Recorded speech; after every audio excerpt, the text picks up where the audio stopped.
Trump and North Korean ruler Kim Jong-un.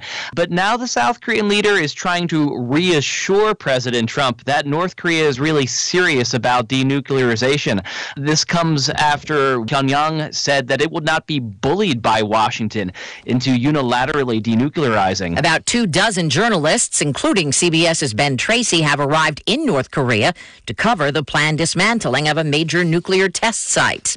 Australian Bishop Philip Wilson is now the most senior cleric in the Catholic Church to be convicted of covering up child sex abuse. One of the victims, Peter Cray. It's a decision that will hopefully unravel the hypocrisy, the deceit, and the abuse of power and trust. Wilson faces up to 2 years in prison when he's sentenced next month. Texas Governor Greg Abbott is considering the state's response to Friday's deadly shootings at a high school outside of Houston.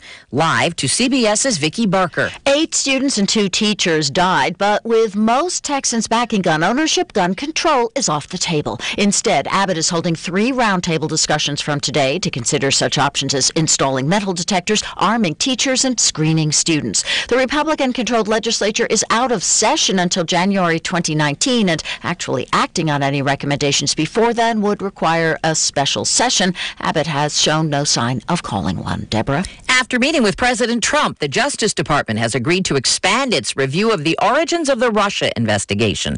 Correspondent Stephen Portnoy says lawmakers will also be able to see key documents. White House says congressional Republicans who've been clamoring for classified details of how investigators have handled the Russia probe will be able to meet with the FBI, Justice Department, and intelligence community officials to review the information they've sought. It took an hour to catch a monkey that got loose from its cage in the baggage handling area at San Antonio Airport's Terminal B. Now, I will tell you the monkey was having a little bit of fun. If you envision what a baggage handling system looks like, it's a lot of belts and bars and it looks a little bit like a jungle, so he was having a pretty good time up there. City Aviation Director Russ Handy says the rhesus macaque was on its way to retirement at an animal sanctuary. S&P futures up 4. This is CBS News. You have enough things to worry about every day. Insurance shouldn't be one of them. You can leave worry behind when Liberty stands with you. Liberty Mutual Insurance.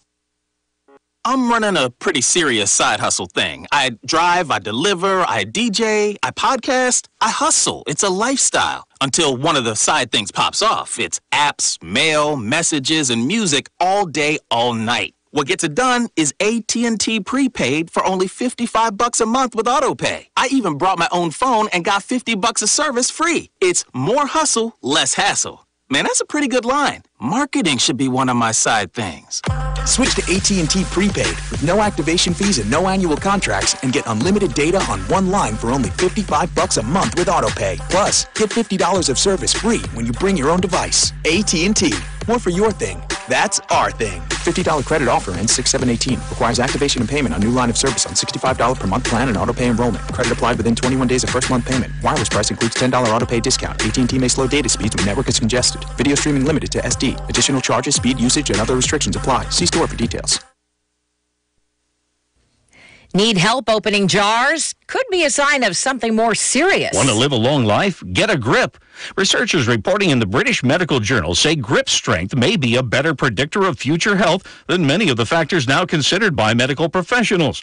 Grip strength has long been used to gauge frailty or health in the elderly. What this study found is that it can also be a key indicator of heart and lung disease, cancer, and overall mortality. In fact, grip strength showed a stronger association with cardiovascular diseases than blood pressure and physical activity.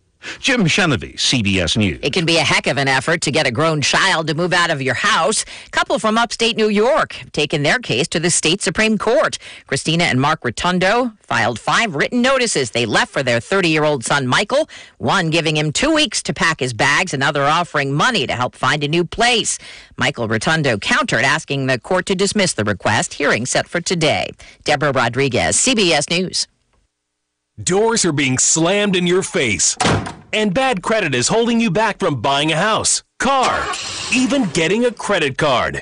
$99 can put your credit back to a 720 or higher. That's right, just $99. Bankruptcy, tax liens, judgments, and even late pays can be removed from credit reports by calling the Giving Days Foundation. A nonprofit organization is here to help. Federal law allows you to challenge each and every item on your credit report. We'll recalculate your personal credit score for only $99 and repair your personal credit for free. Just be one of the first 10 callers. Take our personal credit challenge. Get your credit score to a 720. 800-482-4094. Call now to recalculate your personal credit score for only $99 and repair your personal credit for free. Call now. 800-482-4094. Don't miss this great free credit repair. Just be one of the first 10 callers. 800-482-4094.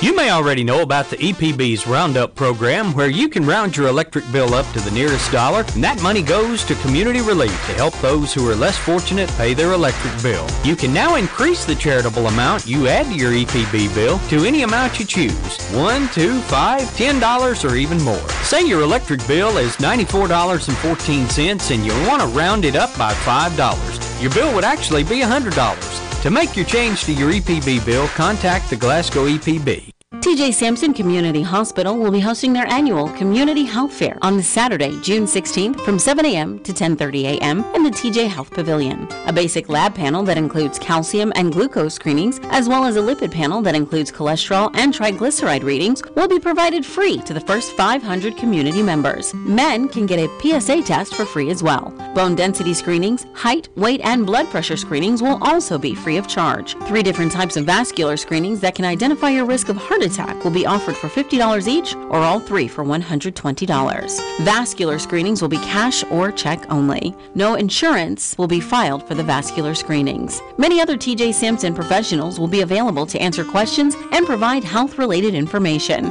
For accurate results, you are asked not to eat or drink the morning of the test. For more information or to register, please visit our website at tjsampson.org. Some of the greatest destinations are within arm's reach, which is why South Central Bank's Green Tree Travel Club is arranging a trip to My Old Kentucky Home and My Old Kentucky Dinner Train. Save the date of May 31st. That's when the Green Tree Travel Club will have a most enjoyable journey to Bardstown, Kentucky, and a visit to this historic 200-year-old mansion that is Kentucky. Also an excursion on My Old Kentucky Dinner Train. 3 dining cars set up for exquisite fine dining as the train travels along the 29-mile track. The cost for Green Tree Travel Club members is just $116 per person, $145 per person for non-members. Call the RSVP line today to get on board, 888-651-7466. May 31st, travel to My Old Kentucky Home and My Old Kentucky Dinner Train in Bardstown, another travel treasure from the Green Tree Travel Club at South Central Bank. Member FDIC. You know you can depend on WCLU for local news on the air, online, on demand at WCLUradio.com. It's 68 degrees at WCLU on Tuesday, the 22nd day of May. It's Election Day. The polls have been open about 8 minutes, and we're rolling on Election Day, and the weather appears to be interesting to be cooperative, I guess is what I'm trying to say. Jeff Eno says so. Doesn't look like we should see any kind of widespread severe weather with any of the scattered showers and storms on this Monday, but some of the stronger storms could produce some locally heavy rain, gusty winds, and we are headed up to the low to mid-80s. Tonight, any scattered showers and storms should be isolated to the early part of the night. Overnight low falls back to the mid to upper 60s.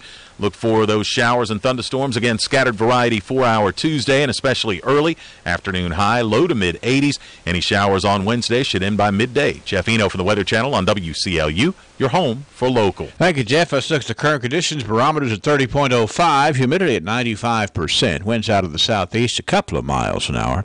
no precip in the rain gauge. And yes, again, yesterday it looked like that some folks were going to get some big rain underneath the clouds we could see. We just weren't under them here at our rain gauge. So we got no precip in the past 24 hours. 68 degrees this morning. Let's go to the newsroom for round one of local news today. This is the Live and Local 6 o'clock morning edition. And here is News Director Angela Briggs. Good morning, Angela. Good morning, Henry. A Glasgow woman's arrested for allegedly shooting at a Bonneville home. According to the Hart County Sheriff's Office, they received a complaint of shots fired at a residence on Mac Smith Road in Bonneville. State police arrived at the scene, and upon their investigation, they arrested 23-year-old Sarah Garrett of Vine Street in Glasgow. Garrett was found to be in possession of a handgun that had been fired toward the home. She was charged with wanton endangerment first degree and lodged in the Hart County Jail. And the office of Joanne London, the Barren County Clerk, will be open today for election business only. They'll do no vehicle transactions or recordings. Regular business for the office will resume tomorrow morning. Again, the office of Joanne London, the Barren County Clerk, will only be doing election business only today. And a drug complaint leads to an arrest. Investigating a drug complaint, Glasgow police arrived at a home on South Lewis Street. When Sergeant Jesse Barton arrived, 40-year-old Jeremy Depp ran out the back door and, according to police, threw several bags over a fence. When police found the bags, they weighed in at over half a pound and contained synthetic marijuana and marijuana. Depp was arrested, charged with trafficking in synthetic drugs, trafficking in marijuana, and tampering with physical evidence. He was lodged in the Barren County Detention Center. The arrest was made by Sergeant Jesse Barton, who was assisted by Officer Jeff Wilson and Jason Alexander with probation and parole. In a Friday accident sends 5 to the hospital. Glasgow police responded to the intersection of Veterans, Outer Loop, and Beaver Trail on Friday. According to Glasgow police, a juvenile was driving a 2004 Dodge Ram east on Beaver Trail and failed to see the stoplight at Veterans Outer Loop, pulling into the path of a 2013 Ford Edge driven by 30-year-old Ori Walden of Park City. A female juvenile passenger in the Dodge Ram was transported to T.J. Sampson Hospital. Ori Walden, along with 33-year-old Katrina Walden, 18-year-old Kadin O'Brien, and a female juvenile, were also transported by ambulance to T.J. Sampson Hospital for treatment. Officer Mason Wethington investigated the accident. He was assisted by Barren Metcalf EMS and the Glasgow Fire Department. And before the spring semester even ended, close to 50 WKU students loaded up on a bus and headed to a rural area to hone on their leadership skills. Amy Bingham has more in this week's View from the Hill. I only have met them for like a week, but I feel like I actually know them for like a lifetime. That's the sentiment of nearly all 46 WKU students attending the Leadership Conference at the All Saints Episcopal Center in Litchfield. We found this place 10 years ago, and we have been just coming back here year after year. For an entire week, these students dig deep into the Leadership curriculum, even coming up with future headlines they would like to see happen. We were tasked with creating our own vision, an extreme goal that we have for like the community around us that we want to strive for as leaders. Leadership really pushes our students to think the impossible. If you could do anything, what would that be? On guest leader night, various WKU staff members come to the retreat center to interact with the students. And they get to ask questions to these key individuals on campus about their journey, their leadership. I'm excited about the dialogue piece of it. I think there's a lot to be gained when you just it's the fireside chat kind of thing. Reporting for WCLU, I'm Amy Bingham. It is 6:13 a.m. on this Tuesday morning, 68 degrees. There are exciting things happening at Jackson Health and Wellness Fire Clinic. Pit Spirits? Because your beverage of choice is meant to be enjoyed with good friends, celebrating life, happiness, or just the end of a hard week of work. And, as always, it's meant to be consumed responsibly. So, whatever you're celebrating, gather around your fire pit, because good times are made with the ones you choose to keep in your circle. Fire Pit Spirits. Best selection, best service, best friends. Hi, I'm Helena Chase Birdwell. I was raised right here in Barren County, and generations of my roots grow deep here. I have spent my career serving people in local, state, and federal government offices, and I want to continue that by serving you, the people of Barren County, as your next Barren County clerk. If elected, I will bring fresh ideas to the office while continuing the excellent work the office already does. On May 22nd, I need your support. Vote Helena Chase Birdwell for Barren County Clerk. The university scientists have long hypothesized, where does the magic man get his magic? The phenomenon that is the magic man is considered one of the great wonders of science. Truth be told, there is no science greater than magic. And that's why the mystery remains. Hi, I'm Eddie Bruner, and yes, technically I am the magic man, but there's no magic to it. It's honesty, knowledge, and paying the best prices I can pay. Glasgow Prescription Center is the culmination of my husband's professional career. When he took over GPC, he didn't want to be just good, he'd already done that. He wanted to be great. And I think his patients would agree that he's done just that. Could he get by with a smaller staff? Sure. The gift shop, the flower shop, delivery people, a brand new facility, none of those things are required to have a pharmacy, but that's why it's not just a good pharmacy, it's a great one. I'm really excited to see what Robert is going to do next because I know he's going to put his heart into it.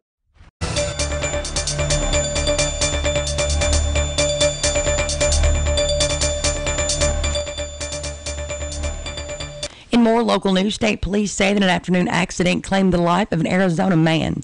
A single vehicle collision around 1 o'clock yesterday on the Cumberland Parkway near mile marker 35 claimed the life of 48-year-old Paul Edward Smith of Hot Springs, Nagaland, Arizona. He was driving a 2011 Freightliner traveling eastbound on the parkway when state police say for an unknown reason he traveled through the median across the westbound lanes where he struck a guardrail and a rock embankment. Smith, who was unrestrained, was pronounced dead at the scene by the Metcalfe County Coroner's Office. Sergeant Randall Honeycutt investigated according to state police, and they were assisted at the scene by Barren Metcalfe EMS, Metcalfe County Fire Rescue, and the Sheriff's Office. And Kentucky election officials are taking further steps to make sure today's primary election is a clean and a secure one. Attorney General Andy Beshear is urging Kentuckians to report any violation of Kentucky's election laws to the Election Law Violations Hotline that's established by his office. The hotline's 800-328-VOTE. It opens at 6 a.m. and closes this evening at 7 p.m. Kentuckians who witness election irregularities and possible election law violations are encouraged to call. By law, the Office of the Attorney General has jurisdiction to investigate and prosecute election law violations. In addition to the hotline, investigators from the AG's office will be staged throughout the state today to immediately respond to complaint. His office coordinates election monitoring with the State Board of Elections, the Secretary of State's office, Kentucky State Police, the U.S. Attorney's Office, and the FBI. The office answers the election law violations hotline on a daily basis throughout the year. However, their presence is expanded on election days. Just last month, Secretary of State Allison Lundergan Grimes announced a partnership with the Department of Homeland Security to train county election officials across the Commonwealth on cybersecurity and threats to local elections. Over the summer, DHS officials and other partners will conduct statewide cybersecurity briefings and trainings for Kentucky's 15,000 precinct election officials, which is just one piece and a host of security measures Kentucky has in place to protect the integrity of our elections. They're also taking further steps after recommendations from Grimes. The State Board of Elections requires all future election equipment purchased in Kentucky to provide a voter-verified paper trail. Kentucky's Election Integrity Task Force unanimously endorsed the recommendation, which echoes guidance from the Senate Intel Committee's Election Security Report that was released in March. The State Board of Elections is also working with an industry-leading cybersecurity firm, CyberScout, to strengthen the security of the Kentucky election process. The board recently unveiled a new poll worker recruitment tool to assist county clerks in administering elections with confidence. The polls open this morning at 6 a.m. They'll close this evening at 6. If you are in line at 6 o'clock, you will be able to vote. However, anyone coming after 6 will not be allowed to vote. Be sure to tune in tonight to WCLU's live and local coverage of the 2018 May primary election. With WCLU Local News, I'm Angela Briggs. It's 6:18 a.m., 68 degrees. I'm Larry Hammer, Republican candidate for Barren County Clerk. On May 22nd, the voters of Barren County have an important decision to make. For the first time since 1966, someone will be your clerk who has not worked or trained in that office. I ask that you go vote, but when you go vote, be diligent regarding the qualifications of the person you're voting for. I know how that office functions. I am the qualified candidate. On May 22nd, vote number 1, Larry Hammer, the right choice for Barren County Clerk. People are authorized by Larry Hammer for County Clerk. In Kentucky, folks will go to the polls today to choose their party's candidates in the primary election. Here's Paul Miles. Secretary of State Allison Lundergan Grimes is predicting voter turnout could reach 30%. We have a lot of local races. The reason we're anticipating a larger than expected turnout in a near decade is because of a lot of the local races this midterm election that are driving folks to the polls. All 100 House seats are up for grabs this year, as well as half of the 38 Senate seats. Among the challengers are several dozen current or former teachers who are running for office after the legislature approved a controversial pension bill. I'm Paul Miles. A Central Kentucky woman is accused of repeatedly stealing from the Clark County Fiscal Court Emergency Planning Center fee account. Jennifer Adkins is accused of stealing the funds over a 2-year period. Adkins is accused of writing 29 checks totaling over $11,000. All checks were made payable to Adkins, who appeared on video surveillance, depositing the checks into her account. Clark County Sheriff Burl Perdue tells WKYT. It's very frustrating because it's a position of trust whenever you're over the financial aspects of any office or any department. And, this is taxpayer money. Adkins is charged with theft by unlawful taking and criminal possession of a forged instrument. I'm Suzanne Duval. Money troubles continuing for Kentucky's public universities. Northern Kentucky University yesterday announced it will cut nearly $6 million and over 60 jobs from its budget. NKU Chief Financial Officer Mike Hales last week said the cuts are better than what the school predicted earlier this year. I'm Jerry Bloom. This is the Kentucky News Network. Did you know that last year in Kentucky there were over 9,000 crashes involving semi-trucks, resulting in 93 deaths? It's time we all take responsibility on the highways and share the roads safely with each other. Kentucky State Police will be looking for aggressive cars and trucks on the highways. If you are tailgating a big truck or cut a truck off, you may receive a ticket. Please, drive like your life depends on it, because it does.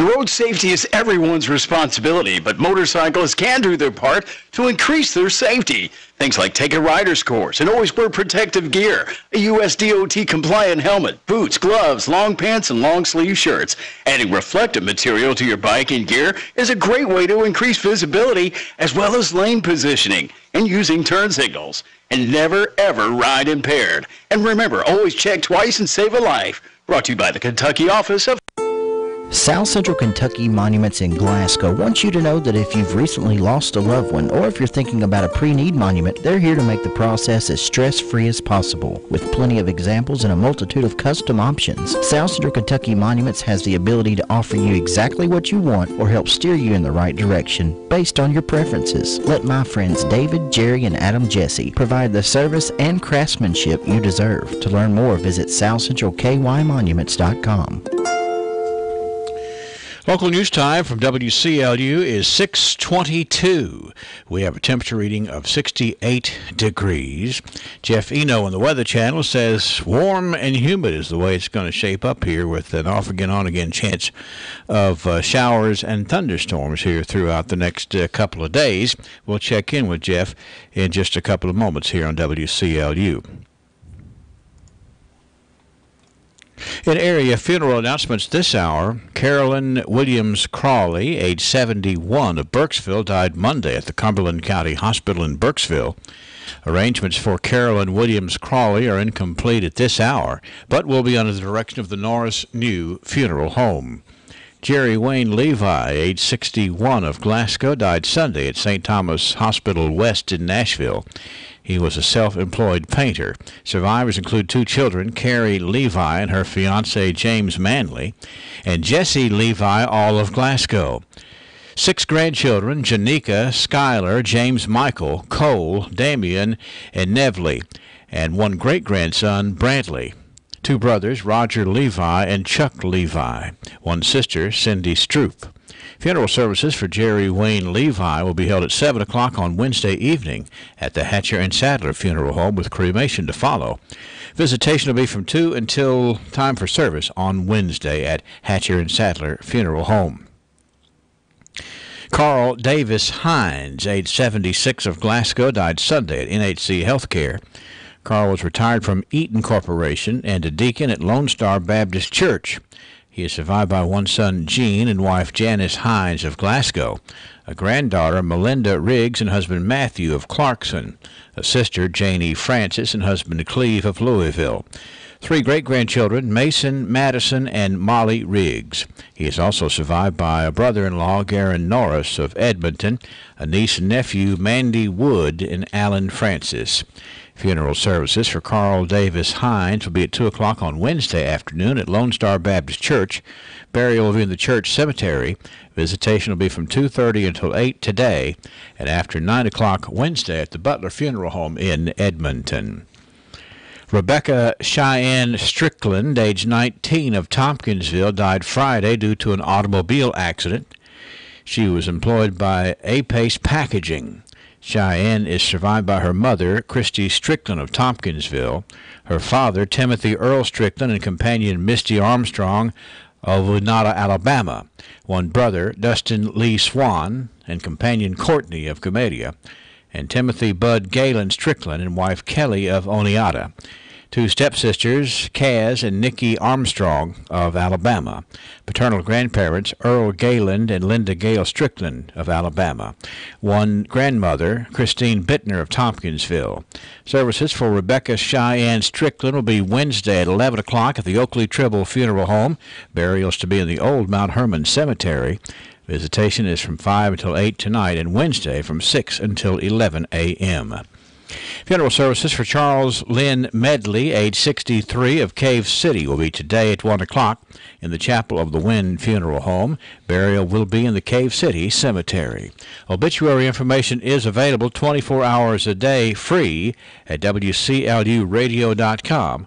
No login is necessary.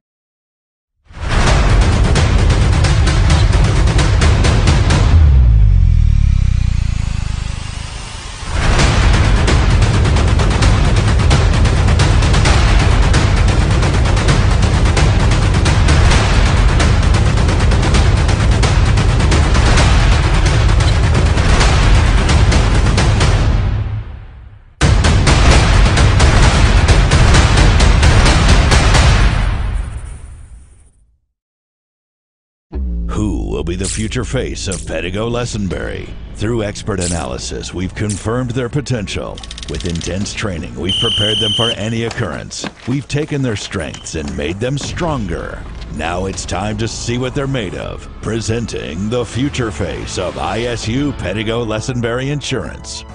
Hello, I'm Jared Pursley. And I'm Daniel Bird. And we're more than prepared to serve you here at ISU Pedigo Lessenberry Insurance, growing with a proud community since 1902. Lessenberry Do-It Center is Glasgow's only locally owned hardware store, and that means a lot to me. Lessenberry's has been in business for over 100 years. I walk in the store, they know who I am, and I get the help that I need. For me, Lessenberry's is the easiest place for me to shop, simply because it's a local family-owned business, and I feel comfortable when I'm there. And I'm glad there's still a place like that in Glasgow I can go to. 2018. Let's turn to local sports. In softball yesterday, in a game heard here on WCLU, it was Barren County over Glasgow by a final score of 3-1 in the 15th District opening round. The second contest in the district tournament, Allen County Scottsville down Monroe County 13-3. In the 18th District semis yesterday, it was Greene County 21, Caverna 1, and Hart County over LaRue County 13-3. In the 16th District semis yesterday, it was Metcalfe County ousting Clinton County 8-3. Let's turn to baseball. In the 15th District Tournament semifinals yesterday, it was Barren County 11, Allen County Scottsville nothing in a 5-inning affair.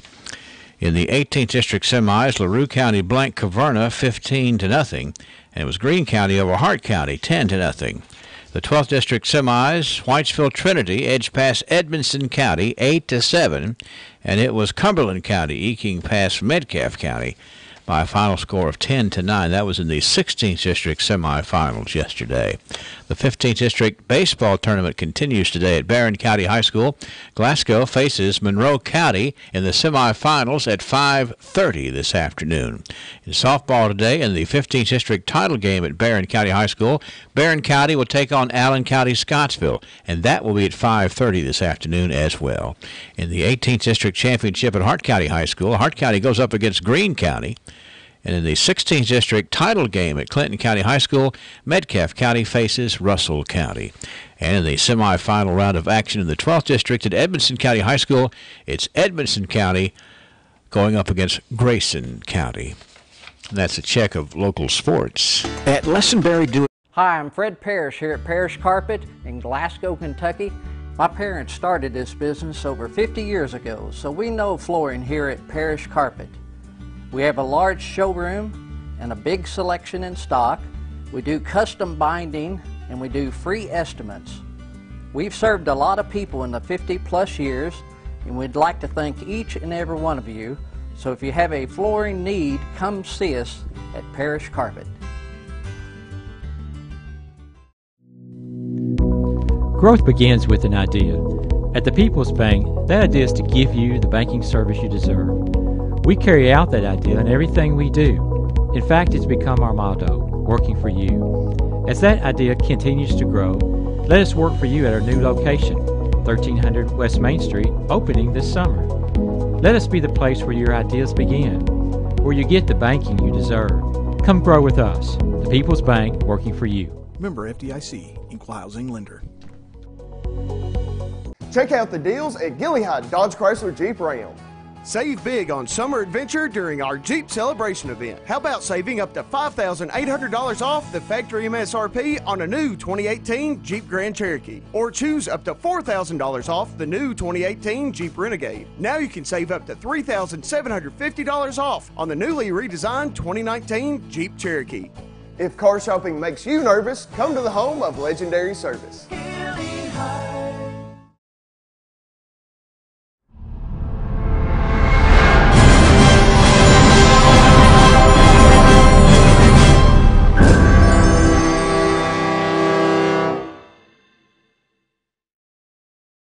TJ Sampson, providing TLC, Total Local Care, 24/7. My husband and I were both admitted to TJ Sampson. They were so good to us, and we will always go back to TJ, your local healthcare provider. Total Local Care, 24/7. BR Tire. We're always on call, and we answer the call. We know that's what keeps our loyal customers coming back season after season, year after year. With so many vying for your business, improving our service is not just a good practice, it's a necessity. From our easy-to-navigate website to our easy-to-deal-with service department, we work hard to make it easy for you to choose us. No one keeps you rolling like BR Tire on Lovers Lane in Bowling Green and West Main Street in Glasgow. 632 WCLU, 69 degrees this morning. As we get started, we got to see how the weather is going to shape up for making sure you can get out and vote today. And Jeff Eno is on duty for us at the Weather Channel today. Jeff? Doesn't look like we should see any kind of widespread severe weather with any of the scattered showers and storms on this Monday, but some of the stronger storms could produce some locally heavy rain, gusty winds, and we are headed up to the low to mid-80s. Tonight, any scattered showers and storms should be isolated to the early part of the night. Overnight, low falls back to the mid to upper 60s. Look for those showers and thunderstorms. Again, scattered variety 4-hour Tuesday and especially early. Afternoon high, low to mid-80s. Any showers on Wednesday should end by midday. Jeff Eno from the Weather Channel on WCLU, your home for local. I thought maybe in the middle of the night I heard a rumble of thunder, but nothing in the rain gauge, and it didn't look like it rained when I got up. So maybe it was just some sort of a nightmare or something. But for the most part, it was a calm overnight. The barometer's at 30.06 this morning. No precip in the past 24 hours. Humidity at 95%. Winds out of the southeast at a couple of miles an hour. 69 degrees at WCLU this morning at 6:33. Why don't we just barrel forward here? And let's see what I'm going to do next. I'm going to do the birthdays. That's right. Ralphie's Fun Center says, Let's have some fun. When was the last time you got your Ralphie on? What's getting your Ralphie on, you ask? When you're winning prizes and lighting up the score in the arcade, you're getting your Ralphie on. When you're dancing under the lights on roller skates, you've turned on your inner Ralphies. When you bring your coworkers to bowl in the business league, your office staff has clocked in on Ralphie's time. If you suffer from symptoms such as lack of fun, feeling bored, if you get frequent urges to act like it's your birthday, or if you're just not smiling enough, you need to go to Ralphie's. That's Ralphie's Fun Center in Glasgow. A great place for any party, event, field trip, or church group. Get your Ralphie on. It's a good idea because they know how to throw a party. We're talking about Ralphie's Fun Center. Let me tell you about our birthday honorees here today. Let me begin by sounding the 80 gong this morning. Where is that gong? I got to stop that one to do this one. That's the 80 gong being sounded today for Norma Hale. Happy 80th birthday to Norma Hale today. Troy Robertson is 31 today. Courtney Turner celebrates. It's Amy Rouse, Mark Gentry, Willie Adwell. Happy birthday to you, sir. Maddox Johnson is celebrating a birthday. Justin Bird. Justin is 32. We have Blaze Talicki with a birthday today. And one anniversary couple, that is Frank and Melissa Payne. That's Frank and Melissa Payne with a wedding anniversary. Let's see. I've got to get over here and make sure that we don't have any problems in the way of any birthdays that were turned in over here in this corner. Let me get over here and look and see. That looks good. That looks good. Okay, we're in good shape. 651-9149-800-956-1023. Online, WCLUradio.com for birthdays and anniversaries. We are here for you. I'm Freddie Parrish, and I appreciate. Why the name Fire Pit Spirits? Because your beverage of choice is meant to be enjoyed with good friends, celebrating life, happiness, or just the end of a hard week of work. And, as always, it's meant to be consumed responsibly. So, whatever you're celebrating, gather round your fire pit, because good times are made with the ones you choose to keep in your circle. Fire Pit Spirits. Best selection, best service, best friends. Hi, I'm Helena Chase Birdwell. I was raised right here in Barren County, and generations of my roots grow deep here. I have spent my career serving people in local, state, and federal government offices, and I want to continue that by serving you, the people of Barren County, as your next Barren County clerk. If elected, I will bring fresh ideas to the office while continuing the excellent work the office already does. On May 22nd, I need your support. Vote Helena Chase Birdwell for Barren County Clerk. The university scientists have long hypothesized, where does the magic man get his magic? The phenomenon that is the magic man is considered one of the great wonders of science. Truth be told, there is no science greater than magic. And that's why the mystery remains. Hi, I'm Eddie Bruner, and yes, technically I am the magic man, but there's no magic to it. It's honesty, knowledge, and paying the best prices I can pay. Glasgow Prescription Center is the culmination of my husband's professional career. When he took over GPC, he didn't want to be just good, he'd already done that. He wanted to be great. And I think his patients would agree that he's done just that. Could he get by with a smaller staff? Sure. The gift shop, the flower shop, delivery people, a brand new facility, none of those things are required to have a pharmacy, but that's why it's not just a good pharmacy, it's a great one. I'm really excited to see what Robert is going to do next because I know he's going to put his heart into it. Look in the archives and you start looking at Election Day and things of that nature, then you automatically find the song that reminds us to go and vote around here in Barren County for a great number of years. We're jamming.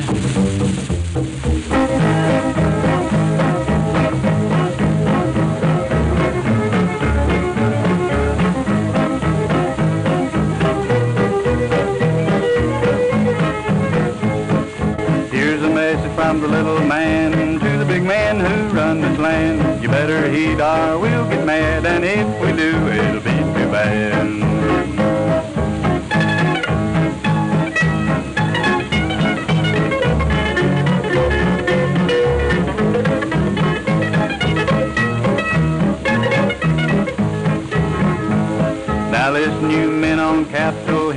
You love your jam and you always will. If you knew just how we felt, you'd put the jam on the lower shelf.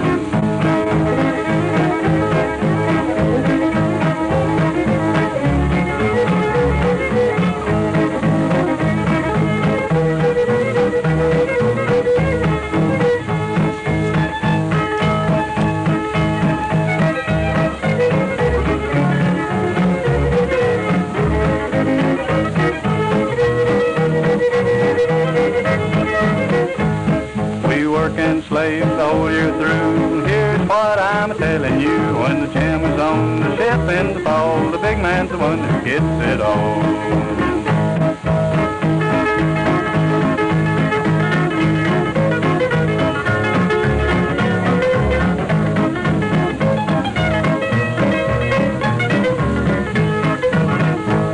Was courting my gal just the other night. The breeze was soft and the moon was bright. I tried to kiss but missed, you see. I was 4'2", she was 6'3".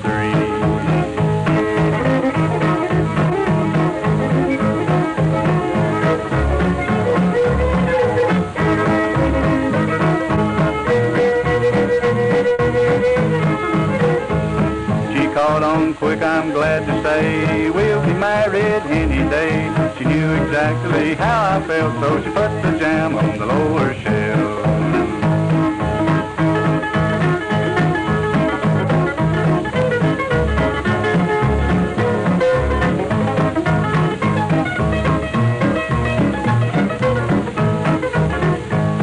Now listen, you men on Capitol Hill, you love your jam and you always will. If you knew just how we felt, you'd put the jam on the lower shelf.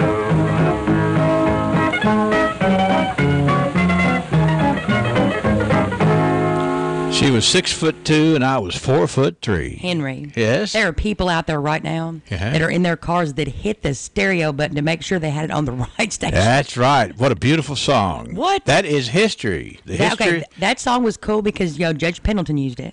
Yeah. But that does not remind me to go vote. It's cool because of Mr. Vance, Mr. Boots Vance used it too. Back in the early 50s. Okay. It was a local hit. Put the jam on the lower shelf. And that, of course, is Pat Kingery and the Kentuckians with the voice of the late, great Tommy Bellamy singing that. And a lot of other good folks. I've had a conversation with Ernie Wagner about this before, about the different members of the band of Pat Kingery and the Kentuckians. I'm sure they were a great band, but I guarantee you there are people that are like, wait, what station have I got this on? Well, that's the station that gets you ready to do things locally. There you go. And folks are like, I've never heard that song in my life. Well, we'll probably play it more than once today. Oh, gosh. Put the jam on the lower shelf. I've also got to give a shout out to somebody. Okay. Yesterday was the 25th anniversary of Scott and Christy Lester. I'm not sure if you had them on the list. Okay. But here's what Scott put on his Facebook post. He gets like points for this. This is the coolest thing. Mm-hmm. So, Scott Lester works for Farmers RACC. We've had his daughter on here to do some stories. But This is a happy 25th anniversary to my Elvis-loving wife, Christy Lester. Mm-hmm. You survived 25 years with me, 5 job changes, living in 3 states, buying and selling 3 houses, 2 dogs, and raising 2 beautiful daughters. What a great ride we've had together. I can't wait to see what adventures are in store for us the next 25 years. 25 years, just getting started good, How cool is that? He's like, basically, I know we've done all this crazy stuff, and you stuck with me, and I'm sure you've wanted to choke my face off, but you haven't ever done it. Yeah, well, it's a good story there. It's a love story. I think so. 100 years ago today, here's what was in the news. Okay. 1918 in the Glasgow Republican. It says, 3 cheers for Sergeant Collins of Camp Shelby. His letters to the Glasgow Republican show what kind of blood is coursing through his veins. And just enough grit like that will whip Kaiserism off the face of the earth, which is going to be done. We can almost see our boys marching home with Old Glory, the stars and stripes floating over their heads, and the shouts of thousands of home folks almost echo in our ears. So we had these letters coming into the local newspaper from Sergeant Collins, and he is a shining example of what young soldiers were all about back in 1918. Gonna whip the Kaiser. Kaiser Wilhelm. There you go. 1928, this was the day that the Jenkins Construction Company of Elizabethtown was awarded a contract for the new Hart County Courthouse at Munfordville. Work will be starting soon. The building will be brick, 3 stories tall, including a basement. Fireproof vaults and all the modern conveniences will be included. That's the modern conveniences of 1928. Yeah. And now, if memory serves me, the Hart County Courthouse, one of those that was burned. Oh, I have no idea. Back in the day. And I think they have high ceilings there. I really like the Hart County Courthouse. A lot of records may be burned and things of that nature, but they decided this time they were going to build it to where fireproof vaults might protect a lot of that. Might be a good idea. This is a really sad story, okay? I've got sad tidbits today, so we'll do that. I don't want sad tidbits. We'll do that next hour, but this is a sad story today. The story in 1938, and here's the headline. Lightning kills parents. 2 children uninjured. Now follow along. A dispatch from Tompkinsville told a very unusual freak of nature when a bolt of lightning killed Sam White, age 37, and his wife, Mrs. Nola White, who were on their way home, walking along the Salina, Tennessee road, about 8 miles from Tompkinsville. At that time, White and his wife were carrying their 2 children, ages 1 and 2. But neither of the children were injured. That's weird. Now, how about that? Talk about traumatic. 1938, of course, walking from Salina to Tompkinsville is something that people don't think about anymore. Right. Yeah, that's enough sadness for Tuesday morning. Well, but then, the Mr. White there and his wife carrying their kids. It's unbelievable that they lost their parents that way. I wonder how they knew that happened. Well, hopefully somebody was close by, or I don't know how. Hopefully obviously the kids, somebody did a little rescue in there too. But that's a bad story. 1938 it was. 1948, Mr. Bob Peebles is now the pro at the Glasgow Country Club golf course. Mr. and Mrs. Peebles came here from Cookeville, Tennessee. At one time, he was with the Louisville Country Club golf course, and he is a native of Scotland. Of course, the birthplace of golf, Scotland. So why did I get the pro from there? Mr. Peebles, 1948. Bob Peebles. Here's talk about freaks of nature. This is a little bit different spin on that. In 1958, there was a small spider monkey, which Frank Pirtle recently brought back with him from Florida. And the spider monkey got loose Monday at their residence at 112 North Franklin Street. That's what they get. And since that time has resisted all efforts to lure him back into captivity. Well, that's what they get for bringing a spider monkey home. He manages to keep moving from treetop to treetop in the area. Now, Frank is hopeful that he will finally get hungry enough to come home. There was an article later in the Glasgow Republican that reads as follows. Frank's monkey was finally captured when it meandered into the wrong spot Friday. It tried to take up abode in the county garage building and was nabbed by Police Sergeant Jake Eatman. After it was transferred to its cage, it did some high-powered eating to make up for several days that it evidently evaded food. So that's the spider monkey that belonged to Frank Pirtle back in 1958, and it came home. I know Frank's son David, and maybe there's a picture somewhere running around of the spider monkey on the loose. 1958. This is a story, I'm sure there's pictures of this somewhere, a little bit interesting here, but Fountain Run this day in 1968 sponsored a Tom Thumb wedding. Okay. Julie Downing and Jeffrey Eaton were Tom Thumb and Jenny Lou June, the bride and groom. What? Let me try that again, okay? Okay. It's Julie Downing and Jeffrey Eaton. They played the role of Tom Thumb and Jenny Lou June, the bride and groom. I guess they were smaller people, and so they had a Tom Thumb wedding at Fountain Run. That's odd that they call it a Tom Thumb wedding.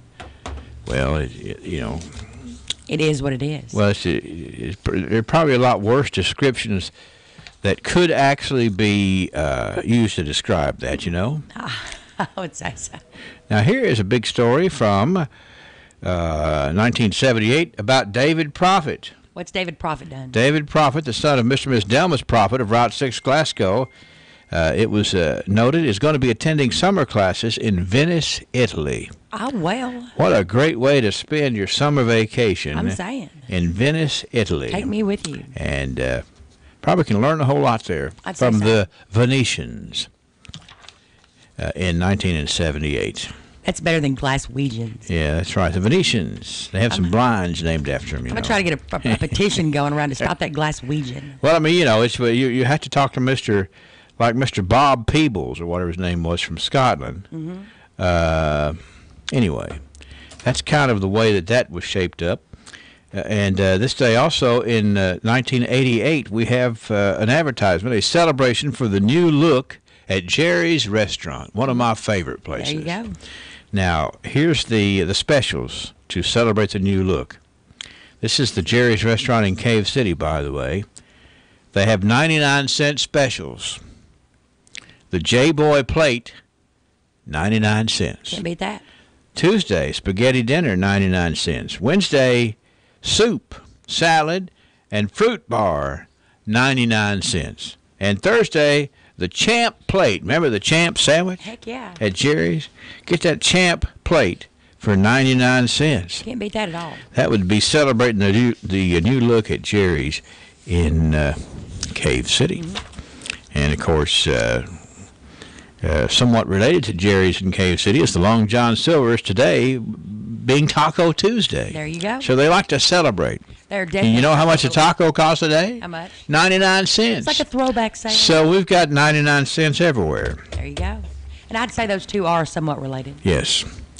1998, this was the day that Glenn Joyner announced that he is retiring as T.J. Sampson Hospital's administrator, a position he has held since 1968. Well. 30 years of service, and I'm telling you what, Mr. Joyner served everybody well, and what we have today in the way of hospital is largely in part through the leadership and management and just an all-around good guy, Mr. Glenn Joyner. And I hope that folks get to talk to him today and tell him about his retirement. Mm-hmm.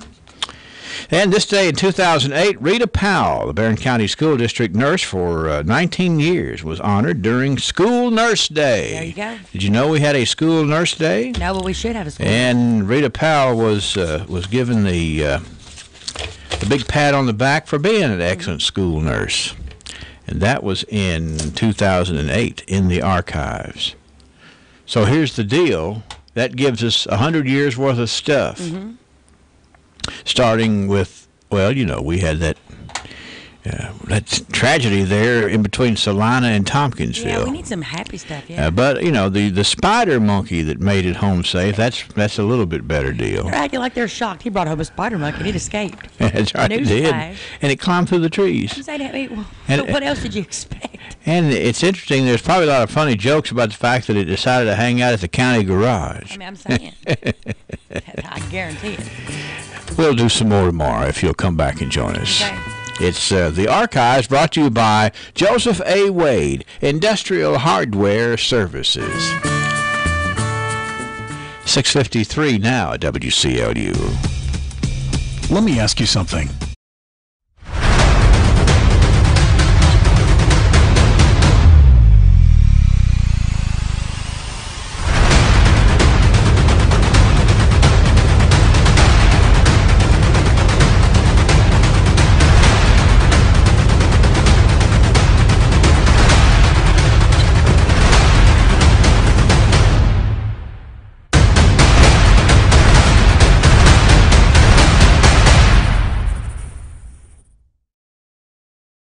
Who will be the future face of Pedigo Lessenberry? Through expert analysis, we've confirmed their potential. With intense training, we've prepared them for any occurrence. We've taken their strengths and made them stronger. Now it's time to see what they're made of. Presenting the future face of ISU Pedigo Lessenberry Insurance. Hello, I'm Jared Pursley. And I'm Daniel Bird. And we're more than prepared to serve you here at ISU Pedigo Lessenberry Insurance, growing with a proud community since 1902. Lessenberry Do-It Center is Glasgow's only locally owned hardware store, and that means a lot to me. Lessenberry's has been in business for over 100 years. I walk in the store, they know who I am, and I get the help that I need. For me, Lessenberry's is the easiest place for me to shop, simply because it's a local family-owned business, and I feel comfortable when I'm there. And I'm glad there's still a place like that in Glasgow I can go to. Hi, I'm Fred Parrish here at Parrish Carpet in Glasgow, Kentucky.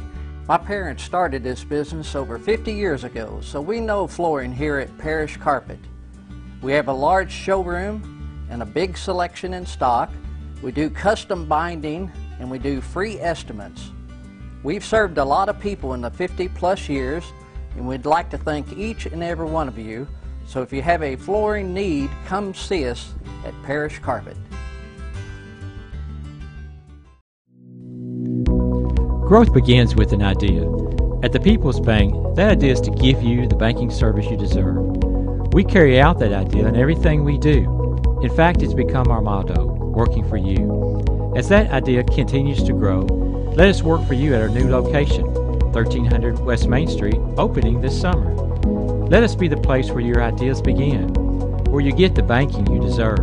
Come grow with us. The People's Bank, working for you. Remember, special when we put one in. It's all right. You keep adding to it. He's taking a few. Boy, I had a good visit with one of the fine ladies there. I said, talk to your mom and Agnes. They said, Sherry Joe told us not to talk politics with you. I said, well, that's good, but I ain't going to talk with you either. No, today was all about that baby, so yeah. She got a lot of nice things. Yes, she did. Yes, she did. Okay. Well, mom to go shangle. Oh. She just can't go this way. You got one of them batteries where her Sarah's friends. Well, and Molly. Yeah, I also did. I got another one. You got one of those? Charles. I got one that goes around on my nose. My mother did just well, I took it. You didn't get by it. You like that for You didn't get sleep? by it. her whole back. That's Mine just started. I got one darn real quick. Now I have a few spots, but How you stepdad? he's doing good. Mine's got He's doing good. nose covered my nose. Kind of scary in itself. I had a keys in there. Yeah. Shirley. I heat with wood heat, and in the wintertime, it's cold. The three musketeers was there. I sat down with them. We got yak. I said, my garden. They sprayed the corn. Some of my garden died. I ain't got no sweet corn planted. I said, I'm sorry, girls. I took my last bag. Jackie, how are you? Morning. Sorry about too long. I saw you had some big help on that. Oh, you see it? Yeah, that was cute. Still up with that. I wake up. I was working hard. I seen that. And they were, I seen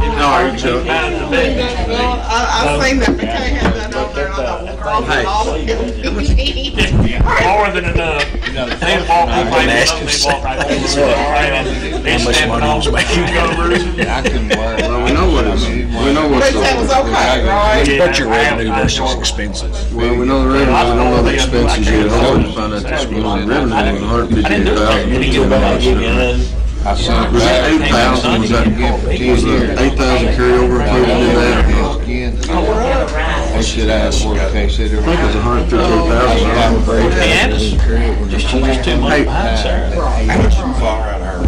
They're sweet. And they said it was worth. Well, she talked to me. I don't care if it's not another line. It's like I hope it's probably a little old mean girl. we don't know what, we don't know what the, And I kind of that is, the $158K that is new revenue. But we don't know what the new expenses are. We don't have. We're just talking about exact number. hope everything's fine. It don't matter. It rained, everybody? It rained some, but not, it worked out really good. It was good to get away. What about on Saturday, Friday? Not very many. Keep it on Friday and you have it on Saturday like the other day. Yep, I believe so. 8,000, 9,000. We need to be.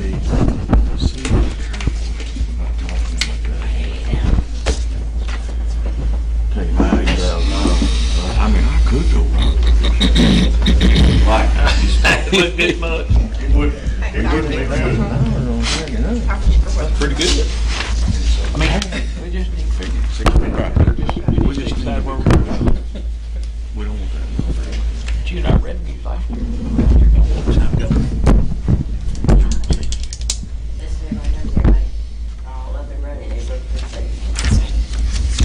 Good job, Joanne. One thing, Haywood said they had a little issue that it started out. Normal glitches. Yeah. Way to go, Joanne.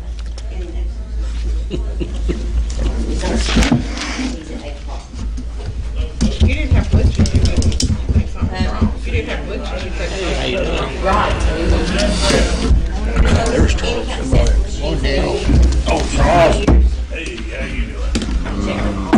He's been in the back strategizing. Buddy's up there this morning. I already know everything I need to know. you might be in danger. Daryl. Your mama get after you on that. I need to know about this. I know all of it. We've been talking about it. I'd like to call to order Barren County Fiscal Courts. This is a special call meeting.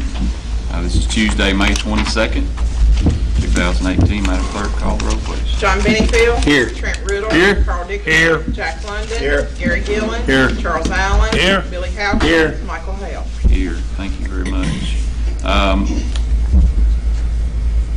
Listed as number 2, which would be the first item of business, approve agreement with Kentucky Transportation Cabinet.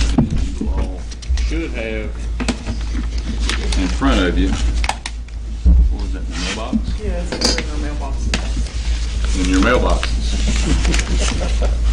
I make a motion that we approve that agreement with the state of Kentucky. We have a motion. Who was, by Measure Riddle, who was the second? I'll second. Second by Measure Dickerson. Dennis, will you go to their mailboxes, please, and grab this agreement? Because I have a couple that does not have that now. Just want you all to at least lay your eyes on it. Oh. I made a motion to pass that. That's in there.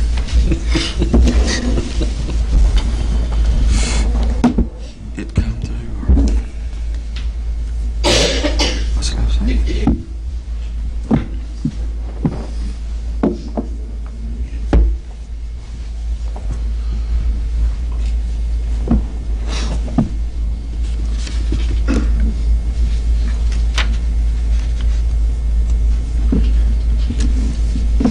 Judge Hale, while he's bringing those things, I'll just speak my piece about this while we're here. The Bevitt administration, I'd like to thank them for seeing a need and giving us this money to do these roads.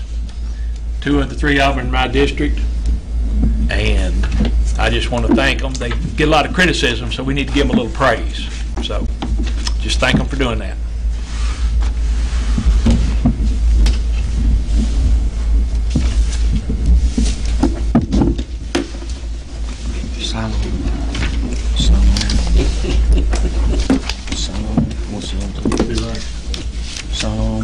Thank you, Dennis. Whitechapel. Whitechapel. Thank you, Dennis. Okay, what you should have in front of you will be the agreement with the Transportation Cabinet. It is some funding to do some emergency work on Siloam Road. It's also to replace tiles on Whitechapel and Court Hill Lecta.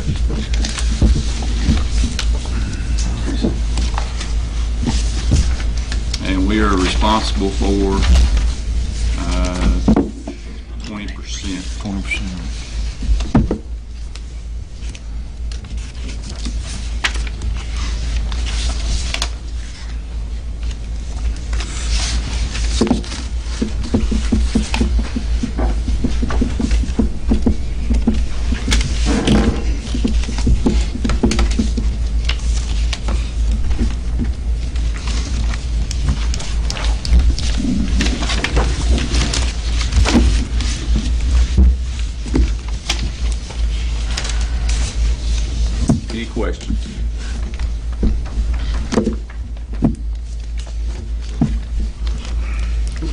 we're responsible for 50%. 90. This will be coming out of our bridge money.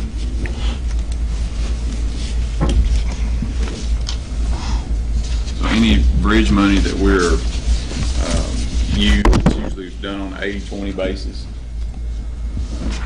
The Carl Hill Vector Road, is that just partially down the hill towards Beaver Creek? It's the big tile right next to the siding place there on Evans Road.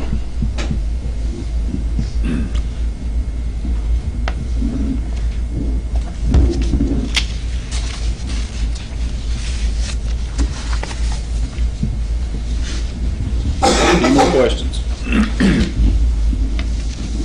All in favor, signify by saying aye. Aye. All opposed. Approved payment of claims as presented.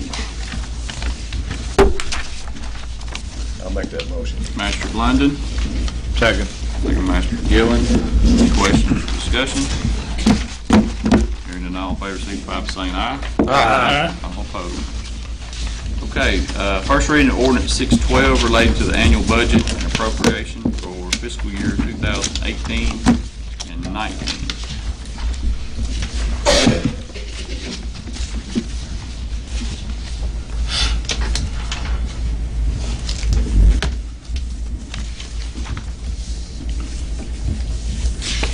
I will entertain a motion in a second. I'll make that motion. Master Houchins. I'll second, Judge. Second, Master Dickerson. And we'll open it up for discussion.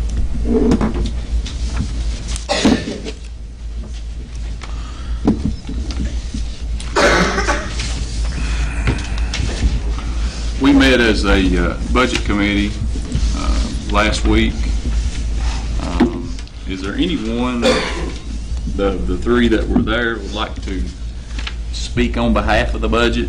I know we had talked about some amendments that needs to be made to the budget. Do we need a motion to, I'd like to make the amendment that we set aside $25,000 to buy Parks and Rec a truck. Do we need a motion for that? Yes, sir. Okay. I'd like to make a motion that we set aside. We have a motion for a rec department truck, $25,000 by Master Riddle, second Master Allen, and this is the first amendment.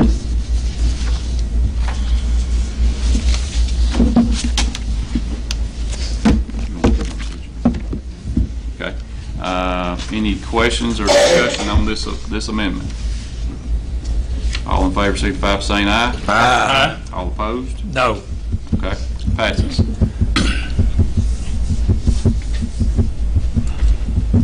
Got anything else? Master Riddle? Okay.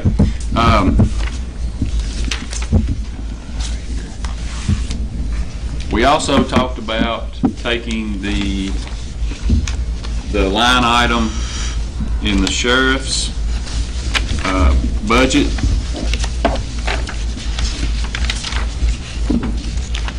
Let me get to that and I'll show you exactly which line item that is.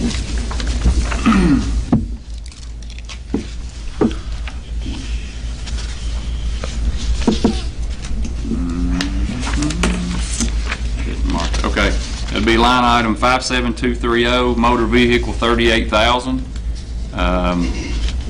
I was going to make the motion to amend to move that vehicle to the ABC, and Second. Got a second, Master Riddle. Any discussion? You're still getting the vehicle, we're just moving the line items. Correct. Okay. Correct. That just frees up ABC. The Sheriff's Department. Gotcha. All in favor, signify by saying aye. Aye. All opposed.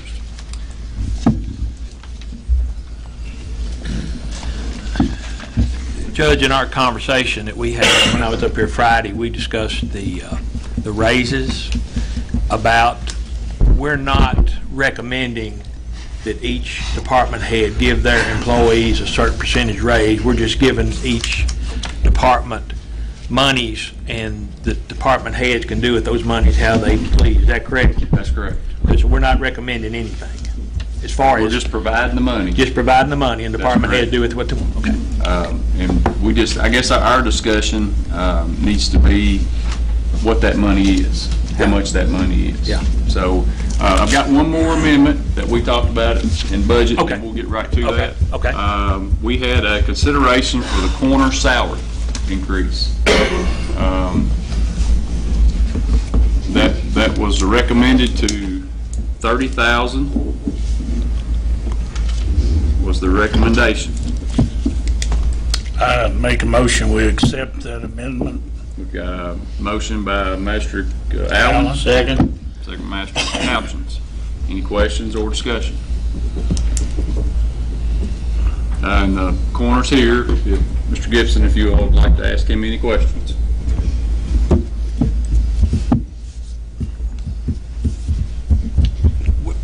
How did you get to that figure of 30,000? Where did you come up with 30,000? Figure was from, I had spoken with the Warren County coroner, Mr. Kevin Kirby.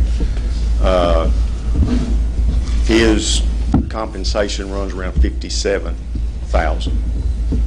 With he does draw a salary from the county, but he also bills Warren County for transports, because he has all the vehicles at his funeral home. He makes the transports. His office is at the funeral home. He has a place to keep the deceased individuals, and he bills the county for that. And then we just, that's where we kind of came up to. And I guess in my notes, I wrote down 35,000 for some reason or another. We'll just go by his notes. Well, no, I'm from Warren County. Warren County.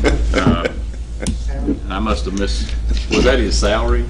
That's what somebody Googled was 30. Was that his, was 35 his actual salary, but total it was something else? Okay. Yeah. Because I had wrote down 35. I called him and talked to him. 35,000. 35,000 was his actual Yes, salary. I believe that's right. No, it was 30. It was 30 and he billed 27 for 57,000. Yeah, I think that's right. Right. Judge, I would like to add that Tim, our coroner,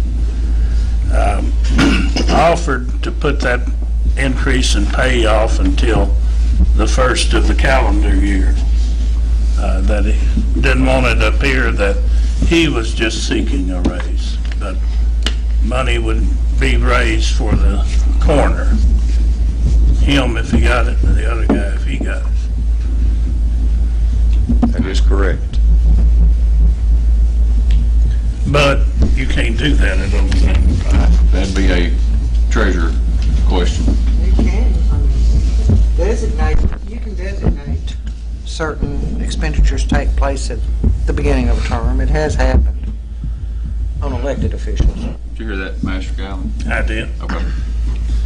And is that something that the court wishes to do then, or budget now?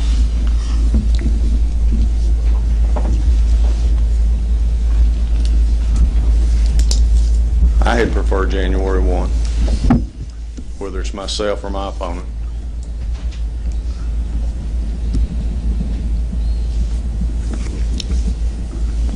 What percent raise is that?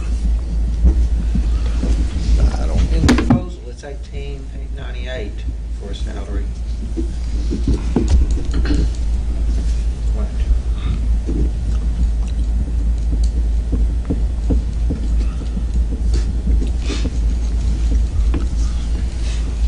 What says the court?